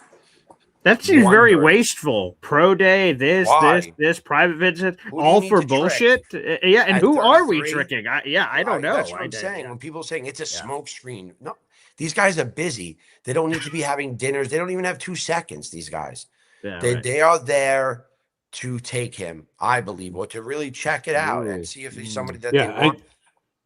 I think it's there, Lou B. I think, they're doing every angle they can to fully understand and what's the character. And do you get the character when you're sitting at the facility, at the Jets facility, or do the guy's, lets his hair down when you're having dinner with him? Then you're really getting the behind. And so I think it's possible. Ty Simpson, but I also think they're leaving no stone unturned and really understanding the person, which you can't just do by watching tape or sitting. Absolutely. Which they should It's be. a big bet. It It's should a be. big. They're hanging their hat on this one. So Mhm. it is a big bet. They cannot get this one wrong. He at least needs to be a good guy, and they Yeah. need to know that he's not going to be. New York City can. I know because I see some of these guys at my party. New York City can break you bad. Yeah. So I just think they're really going after him, and I think that back to what I was saying, the trading up to 7 or 8, I think is really important for us. And I think if we could trade back, that would be incredible. And any picks that you think we don't have or getting rid of, Muji is going to find a way to take one of the or two of these picks and make it incredible value. I really trust him with our team, obviously. But you guys have a good day. And BG, when we are at the draft, I don't care. I'll bring man diapers for BG Thank you. and Johnny Boy. Don't Nice. worry. Just send me a size. Send me an email with your size. I will Okay. bring diapers for you guys, okay? You're the best. Lou B, thanks, brother. There he is. Wow. Yeah, I am fired up for it. It's super cool. I keep pinching myself because, man, we've gotten to do, and I say we, me and my old band here, have gotten to do Notre Dame, the Brett Michaels trip, this draft. Like, man, I've just got to do some really incredible stuff, and I pinch myself. And I'm like, man, I'm 32. I turned 33 in less than a month. I didn't even think about that because I'm always thinking about the draft. But like, man, I've got to do some really cool stuff in my life, and I pinch myself. This is that's going to be awesome. Old Yanks and BG, can we meet up at the draft? Yeah, if anyone's in the Pittsburgh area, sure. I'm going to be at that with Lou B, the McFadden's draft party. We're there for a couple hours, I think. I don't think we leave that on draft day till like 3 or 4 o'clock or something. So I'm going to leave early. I believe at this point I'm leaving early draft day, like at the crack of dawn. We'll see. I may have a pre-recorded Boy Green Daily or something for you guys on Thursday. We'll see how the timing all works out. So I meet up with everybody. But yes, yeah, 100%. Anybody that wants to meet up, Old Yank, yeah, I'd love to. Any Boy Green Coffee Club member, or Espresso Club member, or Jets fan out there in the universe, I want to hang out and do anything. Of course, yeah, hit me up. Let me know when you guys are down there. I'll be at that McFadden's party, and I'll be sort of with the Lou B clique. Johnny Boy, I'll be staying with him in the hotel, so that'll be awesome. So yeah, we'll all be together for that. That should be a lot of fun. Pop, go ahead. Yeah. Here's what the Jets really need to do. Okay, right? This is career day for Muji and Glenn. Like this is it. If this draft goes badly, they're out. They're going to get their torch snuffed. Right. The tribe has spoken. Yeah.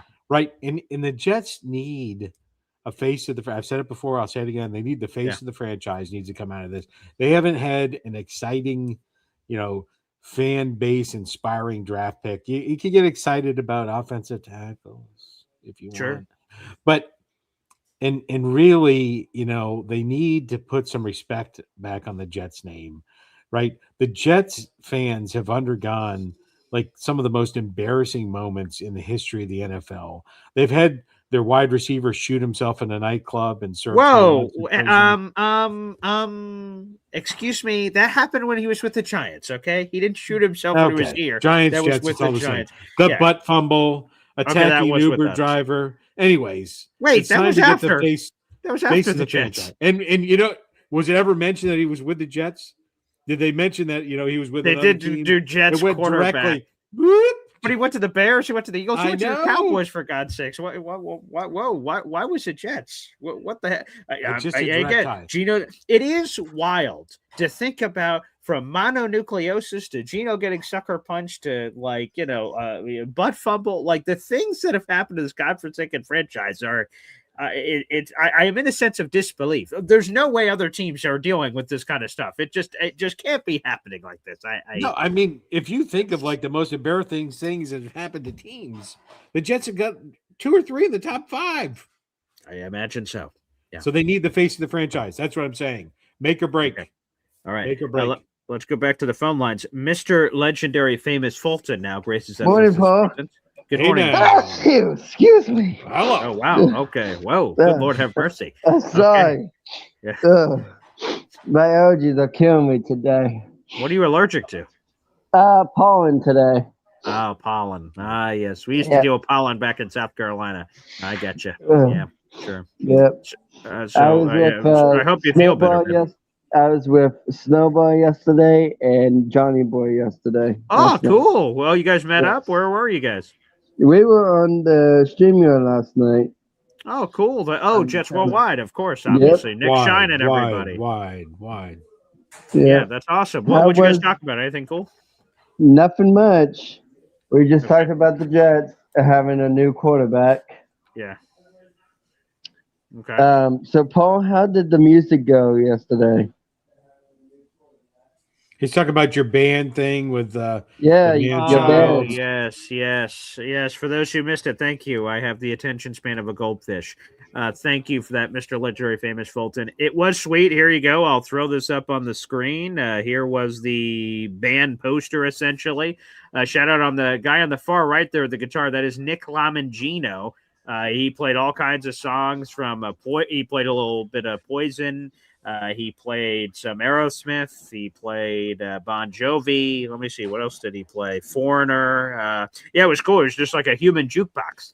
And so that was pretty sweet. So, yeah, we had a rock and roll show. If you guys do go back to listen to the show and you say, oh, my God, it's like 2 hours, you do have to fast forward a significant amount of time to get to the music. There's a lot of interviewing happening in between. So the music is probably like an hour in or something to the show of just where he's just riffing off. So yeah, it was a lot of fun though. I love classic rock, so that's So how my did you jam. find these guys? Yeah, so Nick Geno is an old bandmate of Manchild. So I only knew Nick because of Manchild, and Jim said he listened to our show and saw Easy rocking out, and that inspired the show. So and he's seen Hep previously, so it inspired to do a whole music show, and that was pretty cool. So it seemed like people, it was totally non-sports, but people seemed to have a warm reception to it. So that's nice when we dabble every once in a while for people to have that sort of response. It is nice how the Boy Green Daily is almost like Happy Days now. So you have Happy Days, and then you like the Happy Days spin-offs. And so the Manchild show is kind of like Joni Loves Chachi, which is like a spin-off of Happy Days. So I'm glad that you've been able to inspire that. Yes, that's shout out to EC. Yeah. So Paul, how do I get contact with them? Contact with who? The band. With the band. Oh, yeah, we can try to connect. Oh, do you want to do something with them, is what you're saying? Yeah, I'm gonna do an interview on my show a couple of times. I see. Yeah, sure. I'm sure the whole it's Northern Lights brought back. Yeah, well, I've got your email, so I'll try to connect the dots and bring you guys together for some sort of a grand musical performance of some kind. That'd be spectacular. Sounds great. Yep. So I've been pretty busy lately. So yes, of course. I just sounds like you're about to get busier. So. Well, yeah, because my mom's going to be out of town in April, so okay. She's going back to Tennessee again. Oh, okay. For a conference. Great state. Yep. Okay. Yep. Oh, cool. All right. Oh, so you gotta look out for you and the dog? Yeah, we're gonna have to stay home and just take it easy. All right. Well, no make sure you keggers. take care of yourself. Yeah. No keg stands, Mr. Legendary Famous Fulton. No. Okay. Can you try to avoid those? Yep, I can avoid it. Okay, beautiful. Well, Mr. Legend Famous Fulton, as always, thanks for joining us, brother. You're welcome. There he is, the legendary Mr. Famous Fulton. Yeehaw. Like the yeehaw thing when it's someone's birthday and you got to jump on a saddle? I think so. All right, yeah, lay it on us. It'll remind me of Yeehaw!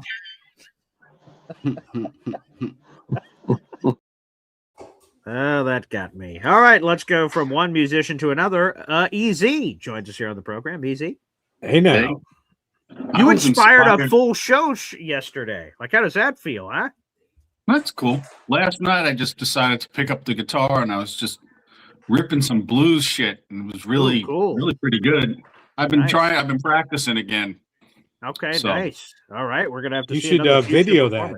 Set up your phone and do a little video while you're. Yeah, that'd be cool. Yeah. I mean, I don't know how limber I am right now, but it's not the appropriate time. We got hop on, pop on. Well, and I don't think he really gives a shit. Oh yeah, he loves the music. Do you want to hear something quick? I'm only going to do it for like maybe 15 seconds. Let's go. All right. Yeah. Awesome. Cool. All right. This is going to be sweet. Pop, you've inspired a musical performance here. This is cool. Oh, look at that. Oh, okay. Cool. I'll bring out the old hammer. Oh, wow. Look at that puppy. Nice. Could you hear it? Yeah, we got it.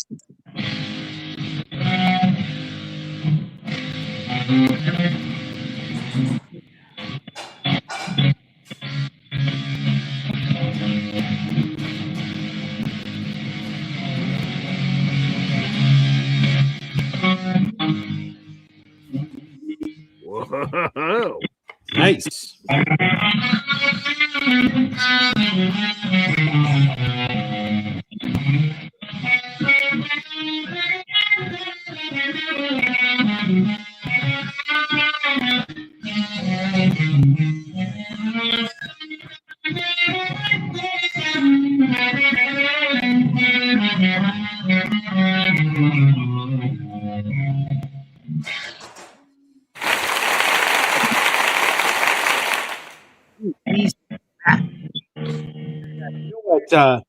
Rub it out. Real music. I'll share with you, and I noticed with EZ. So if you see a real musician, right, and when they're in the middle of, they're playing, if you look at them, they get this like serial killer look on their face. You have to, right? Yeah. When they're Okay. they have this they're on their they're plotting the death of hundreds of people. And it's just, you can see them. They go to he's this got to go to other a stage. place That's right. to sort of channel this musical beast You get that's in a zone. been unleashed. Yeah, right. So there you go. You can see that.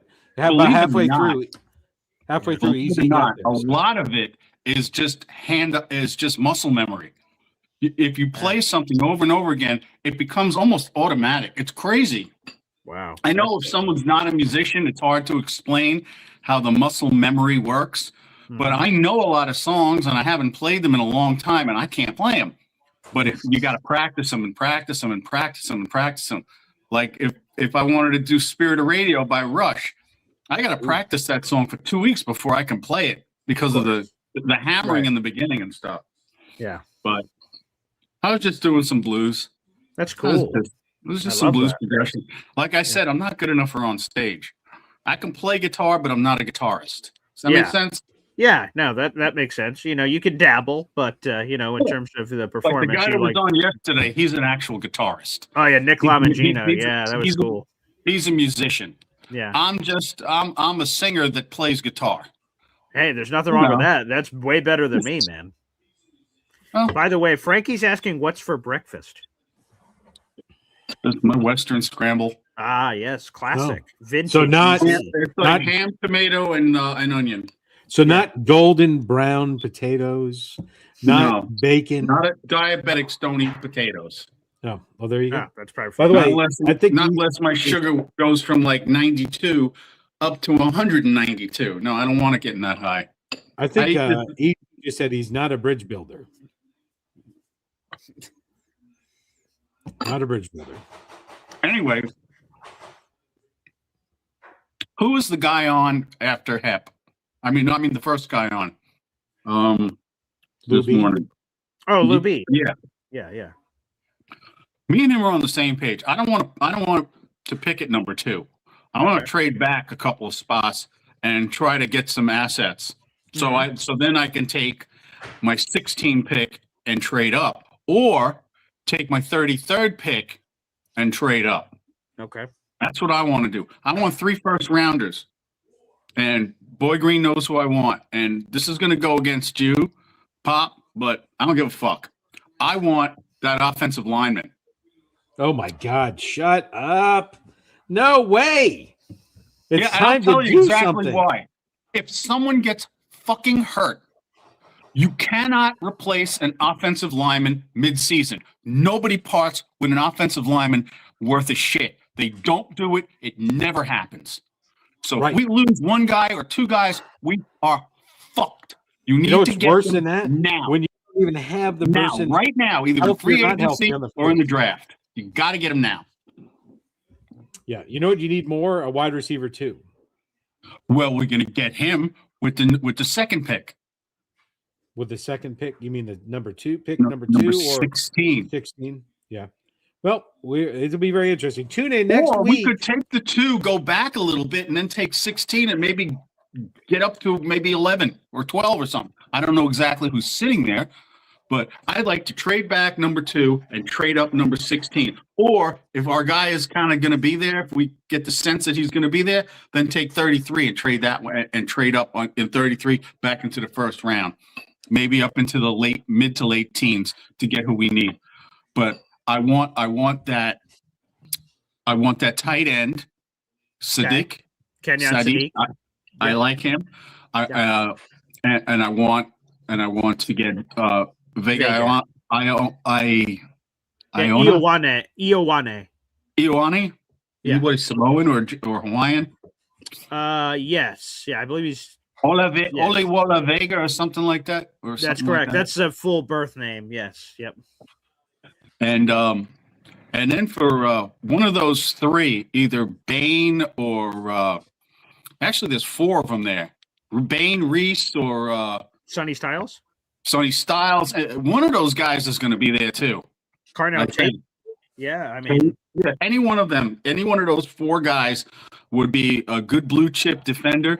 I think we've done a lot on defense this year. We really need. I want to solidify the O-line.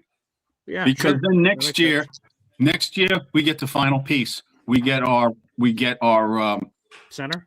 Our center. Yep, we get our center either by trade,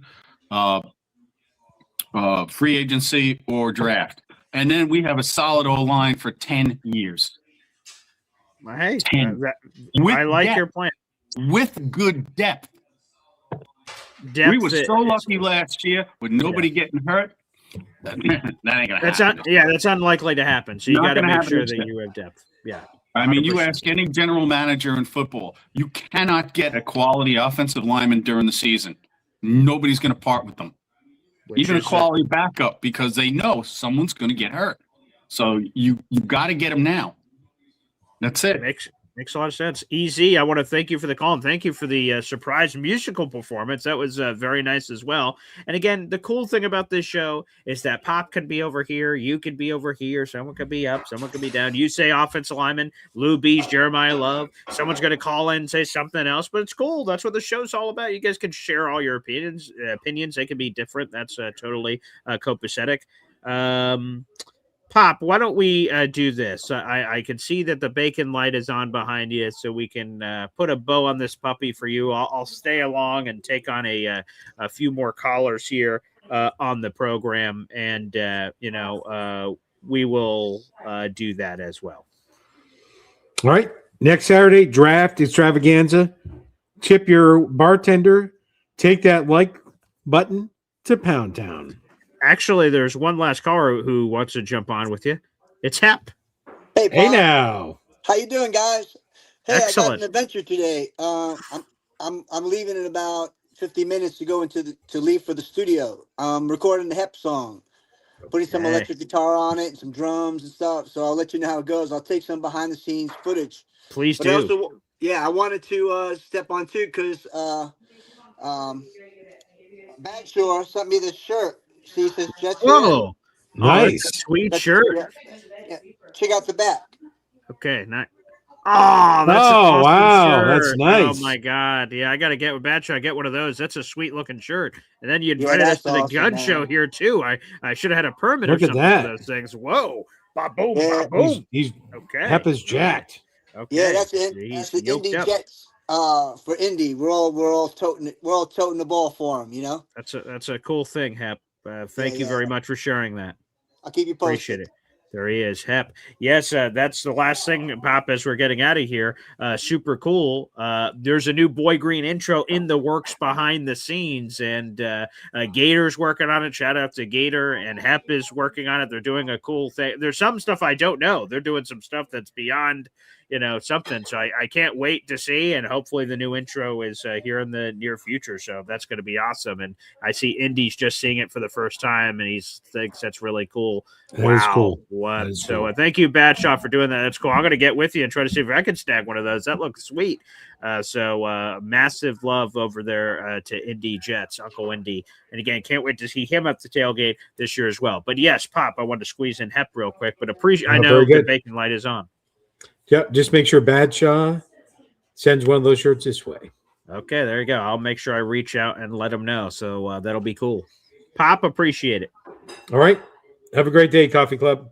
There he is. Hop on Pop here on the program. I'll take some more calls here before we wrap up the show. Again, another plug. Tonight is the Boy Green Espresso Club. Again, if you're watching on YouTube, there's a join button on your screen. There are 2 membership levels, Coffee Club and Espresso Club. The coolest part about the Espresso Club, it's $5.99 a month, is that we do a monthly meeting just for you guys. It's not for the public. It's not even for the Boy Green Coffee Club. It's just Espresso Club members. Right now, we have 32 Espresso Club members. Every month at the end of the month, we do a special live show, and the last 2 have gone over 4 hours. So who knows how long this one's going to go.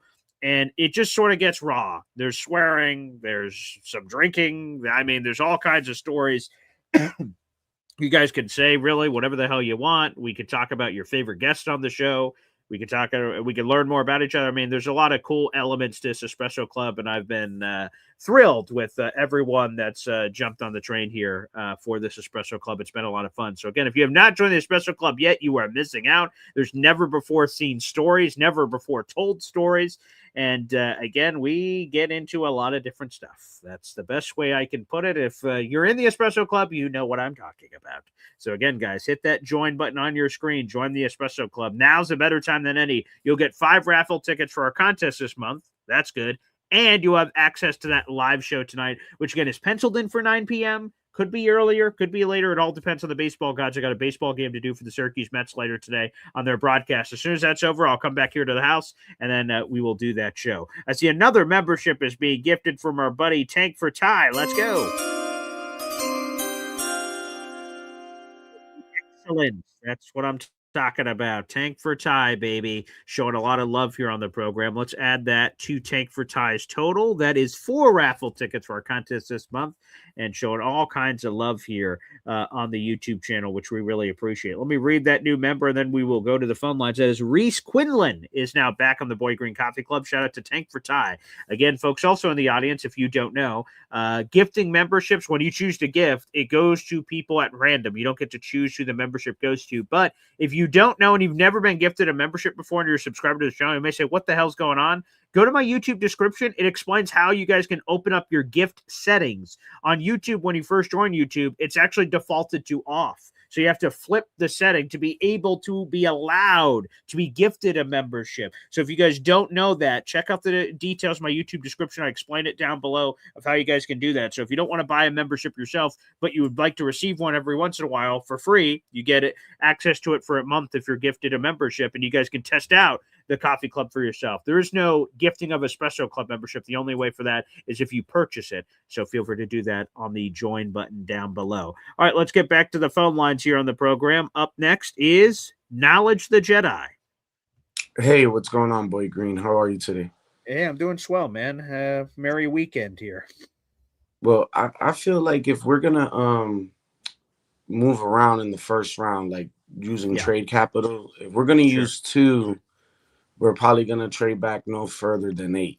And then if we're gonna trade up from 16, the 2 trading partners we gotta look into is gonna be either the Washington Commanders or the Kansas City Chiefs, because I see the Chiefs probably wanting to go back to save some money because they don't have the cap space to pay for somebody.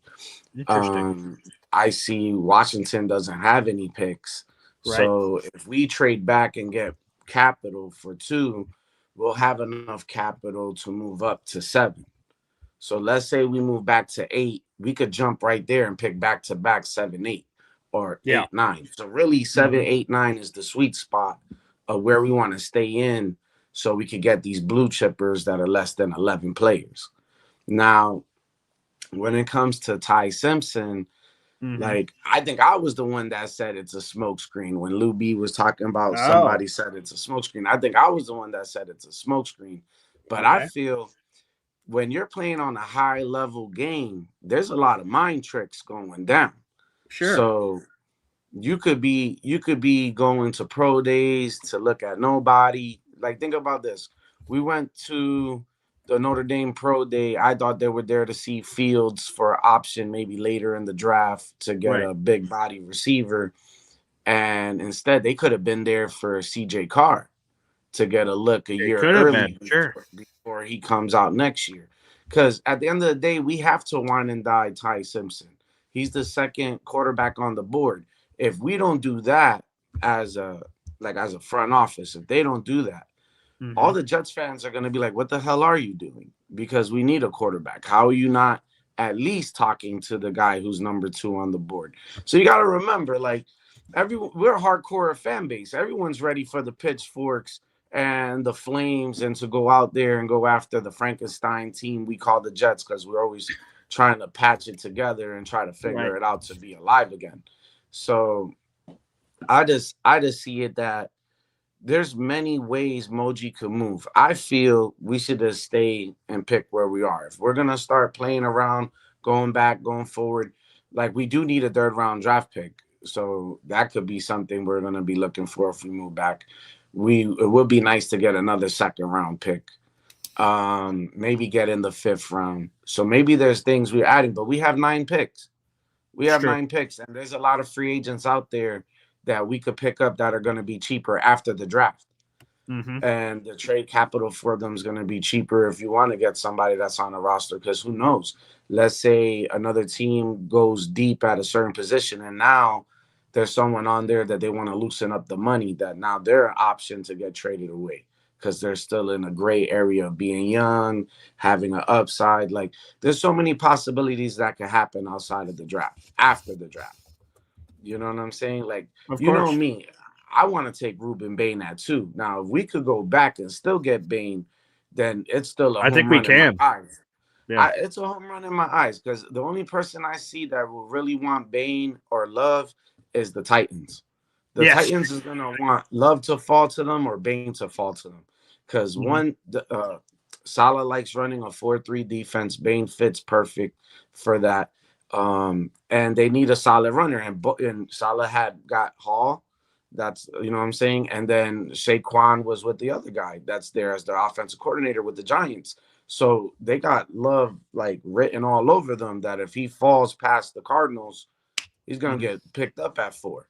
Like, I don't see Love dropping past the Giants, because the Giants might grab him. Because think about this. You know he likes to run the ball. He runs a pistol over there at John Harbaugh. So Scatterboo's still coming off an injury. So who says Love isn't in play for a lot of teams?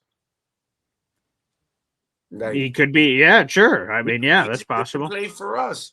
He's even in play for us. We got a banged up backup that's still young, that he has to come off his knee injury. We got Bryce that has something to prove, or maybe he's unhappy. I don't know. You never know. You never know what's going on behind the scenes. He's probably going to push the $114 million a year. Do you want to pay a high price ticket on a running back, and then we're still looking for a franchise quarterback? I mean, it's not ideal. I mean, I'd rather have them, if we had a rookie and he had, Brees or whoever, like, I want to surround him with as many weapons as possible. But again, whether or not they get that guy this year is still obviously very much TBD. It's to be continued even next year, because we have no idea who's really coming out to the draft. Well, that's also true, right? I don't know. That's fair. I can't speak to that. I'm not sure. And Jameis Winston's still on the Giants, so how will we be able to get him? Because that was a trade situation that Pop's talking about. Yeah, I don't know if they trade him either. And then what you're talking about is next year as a free agent. He will be a free agent next year. Then you could go sign him then if you want. If you're going to draft some rookie, and then you're getting another veteran, because that's one thing. Geno's only going to have 1 year left on his deal through 2026. So I guess that's what you'd be thinking about there potentially. But yeah, but I just feel like we could make a power move at 2 and take Love and then shock everybody, and then we're not. But everyone's going to go crazy that we didn't take an edge player, or why we 100% they would. They would. Was it because of his bend? Now think about this. Okay. Just like in that movie Draft Day. We pass on somebody, right? We pass on somebody at 2. Everyone, they're going to fall because everyone's going to wonder, well, what did they find wrong with this guy? That's a good point. Yeah, there you go. Yeah. So let's draft day it. Yeah, that movie Draft Day was inspirational because I love that. I watch that. For people that don't know, I watch that movie every Thursday. Now, I'm going to be challenged. I have to figure out how to do that because if I'm leaving at like 4 a.m. here on Thursday to get to Pittsburgh in time for all the party and everything, I have to see where I can fit that in because it's a tradition and I don't want to break tradition. I don't know what's going to happen. Yeah. So normally every Thursday morning I squeeze it in. I won't be able to squeeze it in later in the day. There's going to be draft stuff going on. So I got to see where the hell I'm doing it. Maybe I'll just watch it at midnight on Thursday. But then, like, am I ever going to sleep? So I don't know. We got to figure that part out. But I watch Draft Day every year. It came out in 2014. I love that movie. I'm telling you, I feel we could shake the whole board at 2 if we stay there. Like, okay. And I think it's only 11 blue chippers. I think that everyone's saying let's get a guard in the first 2 rounds, right? I don't want to end up like I don't want to end up like the Cowboys. I don't want to end up like the Cowboys. That the Cowboys for like 4 drafts in a row, they got a first round lineman, and that worked out for a long time. Tyron Smith, Travis Frederick, Zach Martin. But when it came down the road, they couldn't pay all those guys. Well, I guess if it all works out, right? The high money. So it's like we already got 3 first round linemen out of 5. You want to get a 4th one? Because it's a deep class for interior linemen. We're looking for an interior lineman. It's a deep class. We could get somebody. Let's say we trade back, we get a 3rd round pick. We get Wait, don't we only have 2 right now? Because we have Olu, Muiwa, and Armand. Who's the other first round offensive lineman we have? I thought we got wasn't Tippmann in the first round, or was he a second rounder? Second rounder. Oh, so he might be, but he's proven. He looks good. Like he's a top 4. Like he was a top 50 pick, so he was high too. No doubt. And I imagine that's going to be a storyline we'll talk about after the draft. I think does Joe Tippmann get a big fat extension somewhere randomly in the summer? That could totally happen. He's eligible for it. Yeah, I'm telling you. But to get him in the first 2 rounds, they're going to want to get paid. That's capital. Of course. That's high capital. Right. You know what I'm saying? Like I think we could get what's that center that got all the awards in Indiana? Coogan? That's not the yes, the Indiana guy. Coogan's the Indiana guy. I thought you said Iowa. Yes, Coogan is the Indiana guy. Yeah, is it Iowa Logan? They'll both be there. Iowa's Logan, right? Yeah, correct. They'll both be there in the 5th round. That'd be great. Center and guard. They could play center and guard. They could play both spots. So it's like, if you think about it, it's an upgrade. We either could play him as a center as a rookie, or we could put him back at guard, put Tippmann back at center.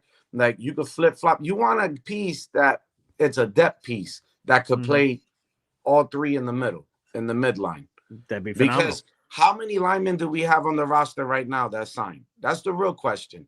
Because then it doesn't make sense to grab a lineman the first 2 rounds. We're like 8 deep right now, I think. So we have, let's go left to right. So we have Olu Muiwa, Dylan Parham, Josh Myers, Joe Tippmann, Armand Membu. They signed Chukwuma Okorafor. They re-signed Max Mitchell. They re-signed, who's the other one I'm missing? Max Mitchell, Chukwuma Okorafor. Is it Newsome? Some guy named Xavier Newman. Yeah. So we're 8 deep right now, I believe. We have 8. Our 5 starters right now and 3 depth. It's a 53-man roster. Normally, you keep about 10, or 9 or 10 is like the height of how many. So you would we're keep. really only drafting 1 and then signing a free agent for the practice squad. Possibly, because that's so. Therefore, is it that you want to spend your high capital of top 50 picks on a guard? Because the only 3 guards that are going to be worth that are going to be what? Pregnon, Basantis, Vega. There's someone else I'm missing too. There's the kid out of Texas A&M that I like that played for Bergen Catholic.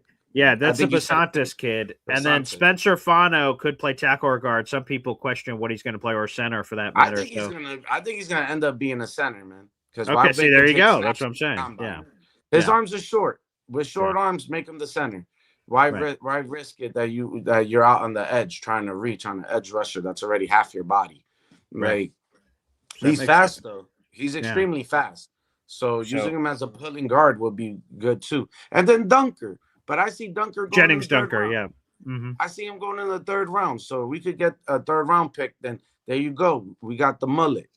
Like we could. He looks like an offensive lineman made in a lab. Like there was a year. There was a year that I wanted us to get the lineman out of North Dakota State. He had a mullet. He started. Oh, I know who you're talking about. He had no teeth in his picture. He had like no teeth in his picture. That's and the kind I of think offensive he ended lineman. up going to the I think he ended up on the Bucks or something. Like I think so. That's what my gut would have told me, that the Bucks, he was a tackle or something. Yeah. Yo, that guy could play anywhere on the line. Imagine we would have got him in there with Tippmann. We would have not been talking about we're looking for another guard. That guy had offensive lineman written all over him.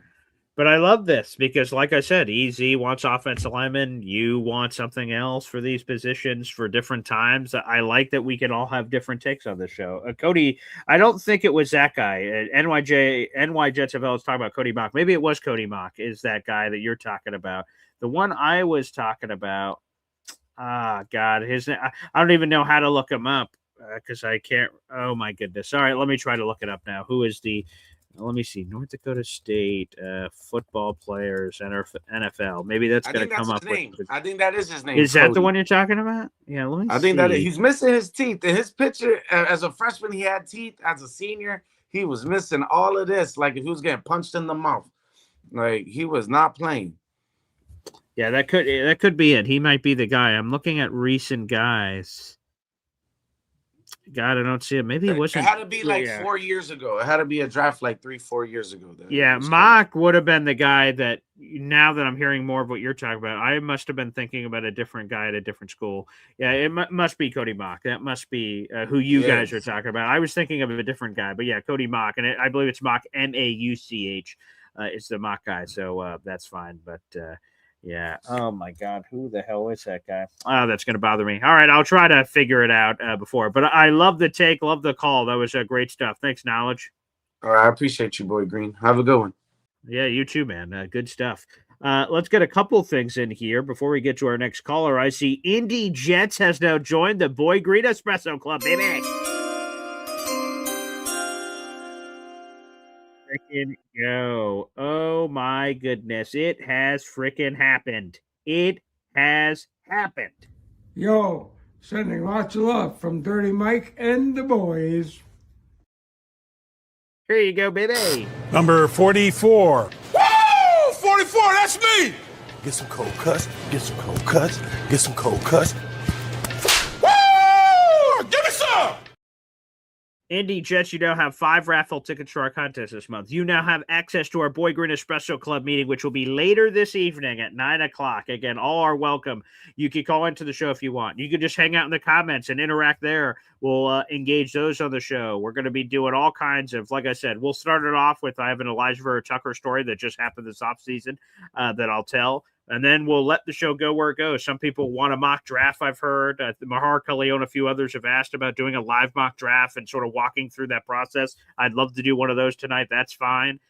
There's a lot of different stuff we'll do. So appreciate it. Again, guys, the Espresso Club meeting is tonight. You don't want to miss it. It's going to be awesome. The first 2 meetings went over 4 hours. We just talk about life, football, everything in between. It's a super cool meeting and a super cool new way to support the show. So feel free to do so. That is awesome.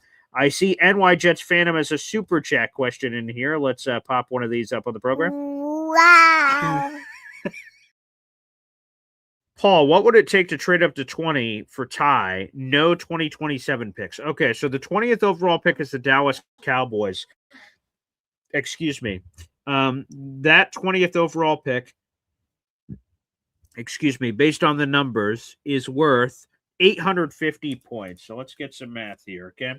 So we got 850 points. That's the 20th overall pick. You don't want to use 2027 picks, so we're going to have to go to our second round pick. So we've got 33 and 44. 33 is 580 points.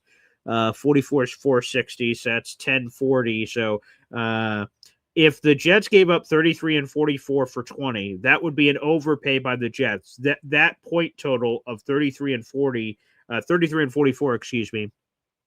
I'll make sure I have my math right here. Yeah, 33 and 44 would be 1040, so 1,040 draft points. The 20th overall pick is worth 850. So that's a difference of 190 points, which means the Cowboys would have to flip us something back. And I think perhaps the pick to target is that the Cowboys could give us pick 92 in the third round.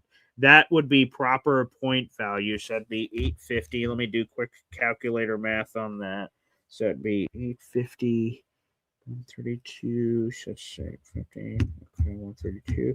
Let's take us to 982. So it'd be 982, carry the 1. So it would still be an overpay by the Jets in this scenario, but here's how the picks would work. So the Jets could send pick 33 and 44. So both of our second round picks to the Cowboys to launch back into the first round. So obviously we'd still have 2 and 16. And then in this scenario from NY Jets fandom, we trade back up to 20, and then we'd have 3 top 20 picks. You take whoever at 2, whoever at 16. In this scenario, you trade back up for Ty Simpson.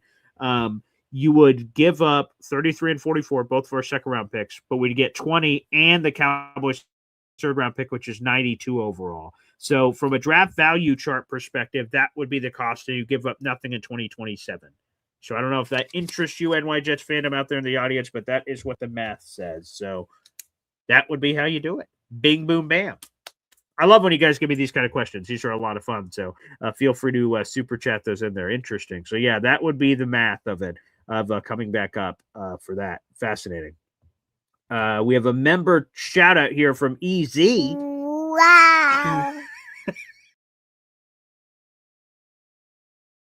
Member for 20 months to the channel, sir. Appreciate that. I would love to see a mock where we trade back at 2, up at 16, and trade up again at 33 and 44. All right, we'll have to do one of those scenarios, Easy. Maybe we could do that on the Espresso Club tonight. We could do multiple mock drafts and play out this scenario and see picks-wise how it works. We could bring it back behind the scenes of the PFF mock draft machine. I pay for that service, so it allows trades and stuff. So we could play that scenario out easy. That's interesting. We can play that out. Okay.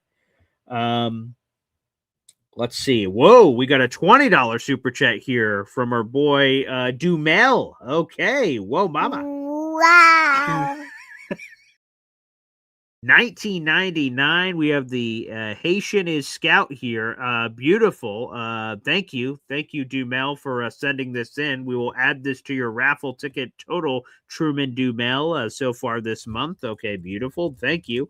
That will give you a nice 6-pack of raffle tickets for our contest this month. What type of chaos would drafting Jeremiah Love cause? I say do it and deal with the aftermath.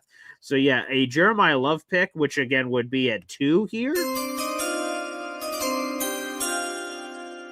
Insane chaos because there's just a massive ripple effect. All of a sudden, players that weren't expected to be available are available. Like a lot of people project Arvel Reese to be pick at 2. If he's suddenly available, does he just go to 3 and then it flips, or then where does David Bailey go? And then if Jeremiah Love goes 2, the second running back is still Jadarian Price, but he's not going till outside of round 1. So you have Arizona at 3. They would probably go Arvel, I guess.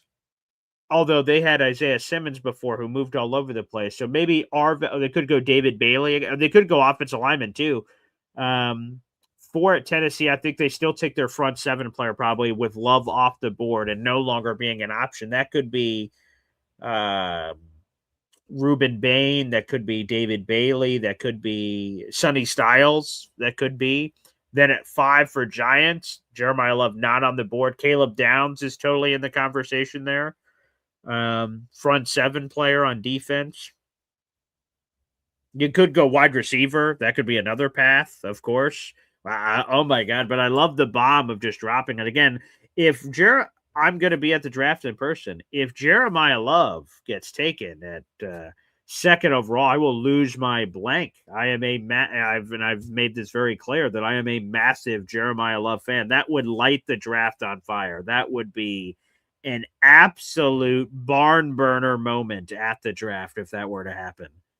That would be an absolute barn burner. But I love chaos, so that'd be cool. I know how I don't know how, because these are live moments. That's a cool thing about a camera being on you, so you have no idea how you're going to respond till a moment happens. But I imagine, and especially with Lou B hyping me up, and I'm hyping Lou B up, we would be just screaming about Jeremiah Love, and we'd have some insane reaction. So yeah, I love it. I love it, Truman. Way to stir the pot. Let's make some happen and deal with the after effects. Oof, that'd be crazy.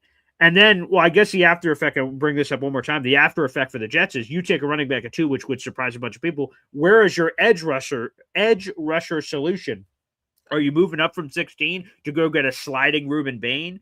Does the knowledge the Jedi situation where, wait, why is Arvel Reese available? He should be available. He should have been the pick of 2. And he starts doing this draft day movie Kevin Costner slide, and then you're able to get Jeremiah Love and Arvel Reese. That would be sick.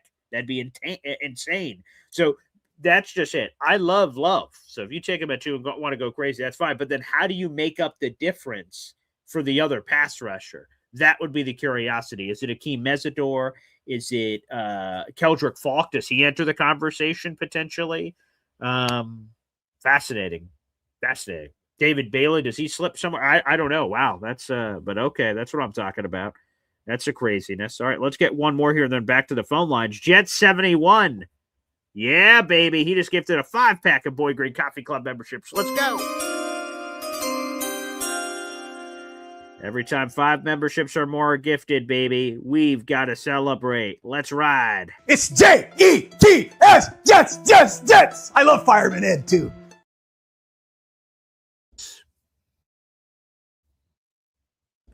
Dan, you're such a pill. That one's more inside joke, inside baseball. But thank you for that one, Grandpa. Jet 71, 5 raffle tickets to our contest. Also, I do want to mention this if I haven't mentioned this before. I said if you join the Espresso Club, you get 5 bonus raffle tickets. Those are counted at the end of the month. For instance, Jet 71 is a member of the Espresso Club. He just picked up 5 raffle tickets, giving away 5 memberships to this club. So right now he has 5. But he will get an additional 5 once we're tallying up all the numbers next week. So everyone has 5 bonus ones if you're an Espresso Club member to use as you see fit. And again, we add those up at the end. So thank you, Jet71, for gifting a 5-pack of Boy Green Coffee Club memberships. This has been an exciting show so far. Let's read these 5 new members to the Boy Green Coffee Club, though, from Jet71 here. Those went to James Paget, NYC Teckle, or NYC Techie, excuse me, Grand Peasy, Joe Mama Ops, and Crypto Mike. You guys are all now members to the Gosh Darn Boy Green Coffee Club. Appreciate that. Thank you, Jet71, for getting involved here. That's it. That's the way. Jets, Jets. That's what I'm talking about, Jet71. All right, let's go back to the phone lines, baby. It's C up next. What's up, C? Hey, Boy Green, how you doing? Hey, man, are you feeling better? Well, I'm feeling kind of spacey. I'm on a lot of medication. Oh, Jesus. I'm sorry, man. So, I went for x-rays and stuff yesterday. I'll know something next week, probably. Okay. Anyway, good news, man. Yeah.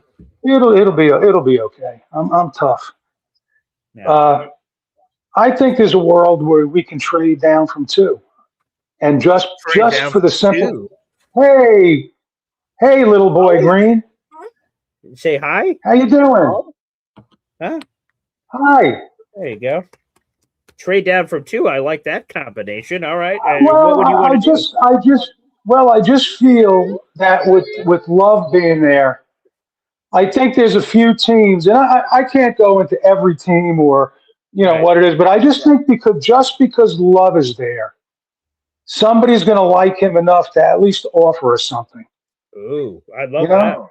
Okay. And it just seems logical to me that somebody, whether it's going to be enough to trade back a little bit, and then maybe if we could trade back just a couple of spots and still get Baines or Bailey. Mm-hmm. Ooh.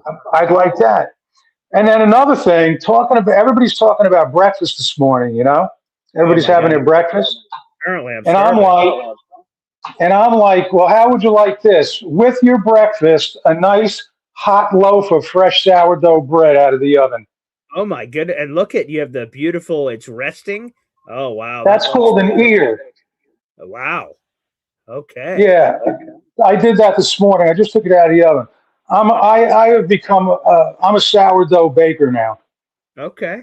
Wow. So you're a chef. I didn't know you can cook. That's awesome. Well, I bake a lot of bread. I love bread, man. Who don't like bread? Of course. Bread's delicious. And when I switched to making sourdough bread, it became like having a pet because you have to have a starter. You have to every day you have to dump some of the starter out, and you got to feed the starter. It's a process, man. What's the You got to difference put it from in. sourdough bread to regular bread? What's the difference in taste? It has that sour fermentation taste. It's actually has a fermentation. It's much healthier for you to eat sourdough bread. It's more digestible. It's just a whole different. It's just a whole different bread world. That's all. Oh, But looks delicious. yeah. But anyway, that's one of my hobbies I can do, even though my back hurts. Well, that's cool. I love that. Yeah. Anyway, like I said, I think maybe if we could, trade down from number 2. Where did the Giants pick? 5. 5. Now you think the Giants would? I think the Giants want Love.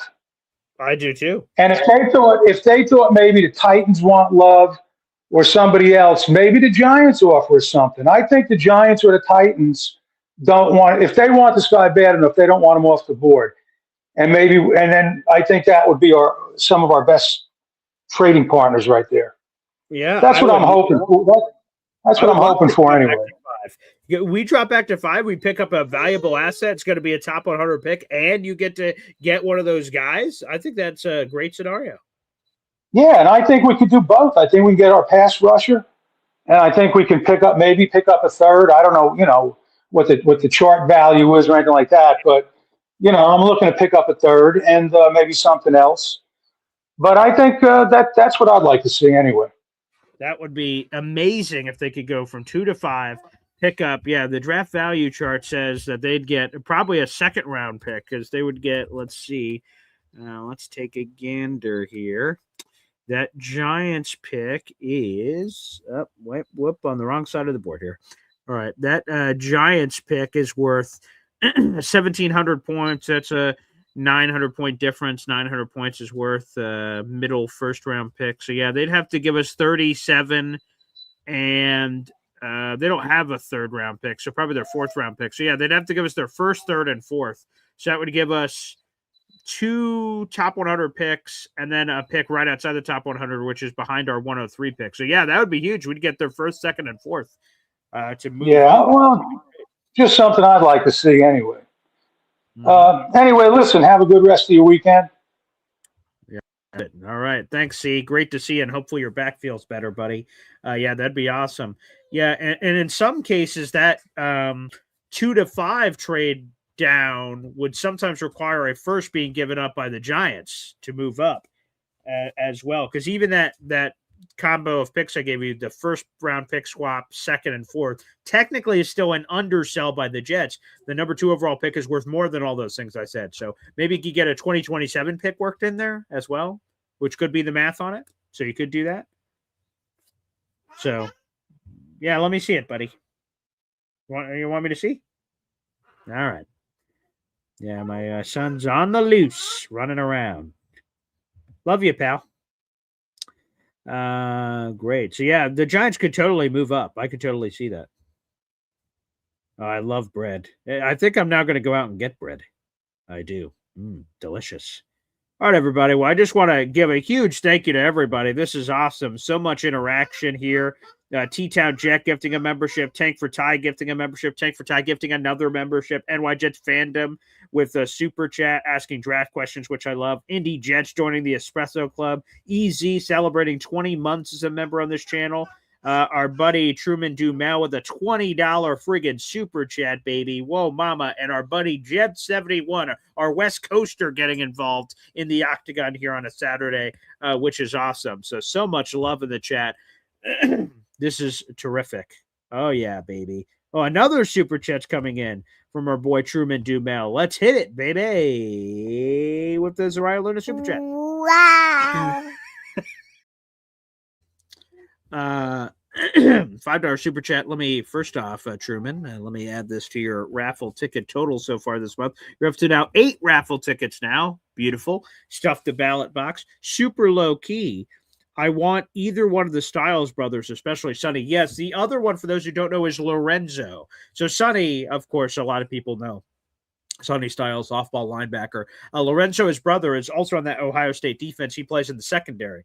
On the consensus big board, he's outside the top 200, so this is a dart throw of late-round value because let me see. The NFL value chart here is, let me see. Yeah, the 200 plus range, we're talking about end of the 6th round through the rest of the draft. So like that's undraft territory for Lorenzo. But I would bet on the DNA, like that Styles family. I don't know what the hell they're feeding him over there, but that Styles family is talented to all hell. And thank you, Truman Dumas, for the $5 super chat here. Yeah, they're talented to all hell. I would totally, if I'm taking, because that's what it is. Once you get to that stage of the draft, you're sort of just betting on traits. You're like, I like this guy, I like this guy, I like this guy, and it's a inexact science, certainly. But it's the guys that you don't want to get into priority free agency because, as I've explained before, in the draft, the power is with the teams. They select whoever they want, and the player has no choice for the most part, unless you're Eli Manning. And then on the other side of the fence, what happens is when it's priority free agents, the draft is over, the power shifts to the players. They get to pick where they go. The teams are scrambling to try to recruit said player to them with money or promises about positions and things of that nature. That's the truth of what's honestly happening there from that perspective. So amazing. Yeah, so I would definitely take a chance on Lorenzo for sure. Oh boy, sun's on the loose here.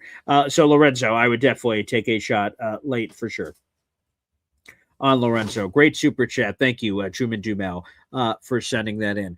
All right, everybody. I want to give you guys another plug. Again, tonight is the Espresso Club meeting. Thank you to Indy. He'll be a part of that and all the other Espresso Club. We now have 33 members to the Boy Green Espresso Club. You can join that at some point today if you want. Later tonight, you can hit that join button to hop on the train to be a part of that show as well. It's going to be a lot of fun. We go behind the scenes. I'll give you all kinds of great stories, and it should be phenomenal. So I can't wait. I want to thank everybody for joining us here on the show this morning. Again, I got a Syracuse Mets baseball game to get to. You'll have some other Jets articles out on the channel as well today in between all my other work. And then also, like I said, we have that Boy Green Espresso Club meeting tonight. Again, penciled in for 9 o'clock. Could be earlier, could be later. Again, if you make sure you have the bell notification hit on my YouTube channel when that goes live in that private show. If you're not a Boy Green Coffee Club, or if you're not, let's just say it this way, if you're not a Boy Green Espresso Club member, you won't be able to watch the show and you won't be able to get into the comment section. That is exclusively for the Boy Green Espresso Club members in our audience. I hope you guys are there. I can't wait to see Indy and everybody else there. That's going to be beautiful. Thank you guys for a fun show. Thank you to Hop on Pop. Thank you for all the super chats and all the love. Again, we're only a couple weeks out for the draft. I can't wait to be there in person. I'm going to give you guys so much exclusive content live there from the draft. And one more thing, I just want to check one more nugget before we dip here on the program. Let me take a gander. Let me see where we're at. If we've surpassed another milestone, let me take a gander. Let me see. Loading.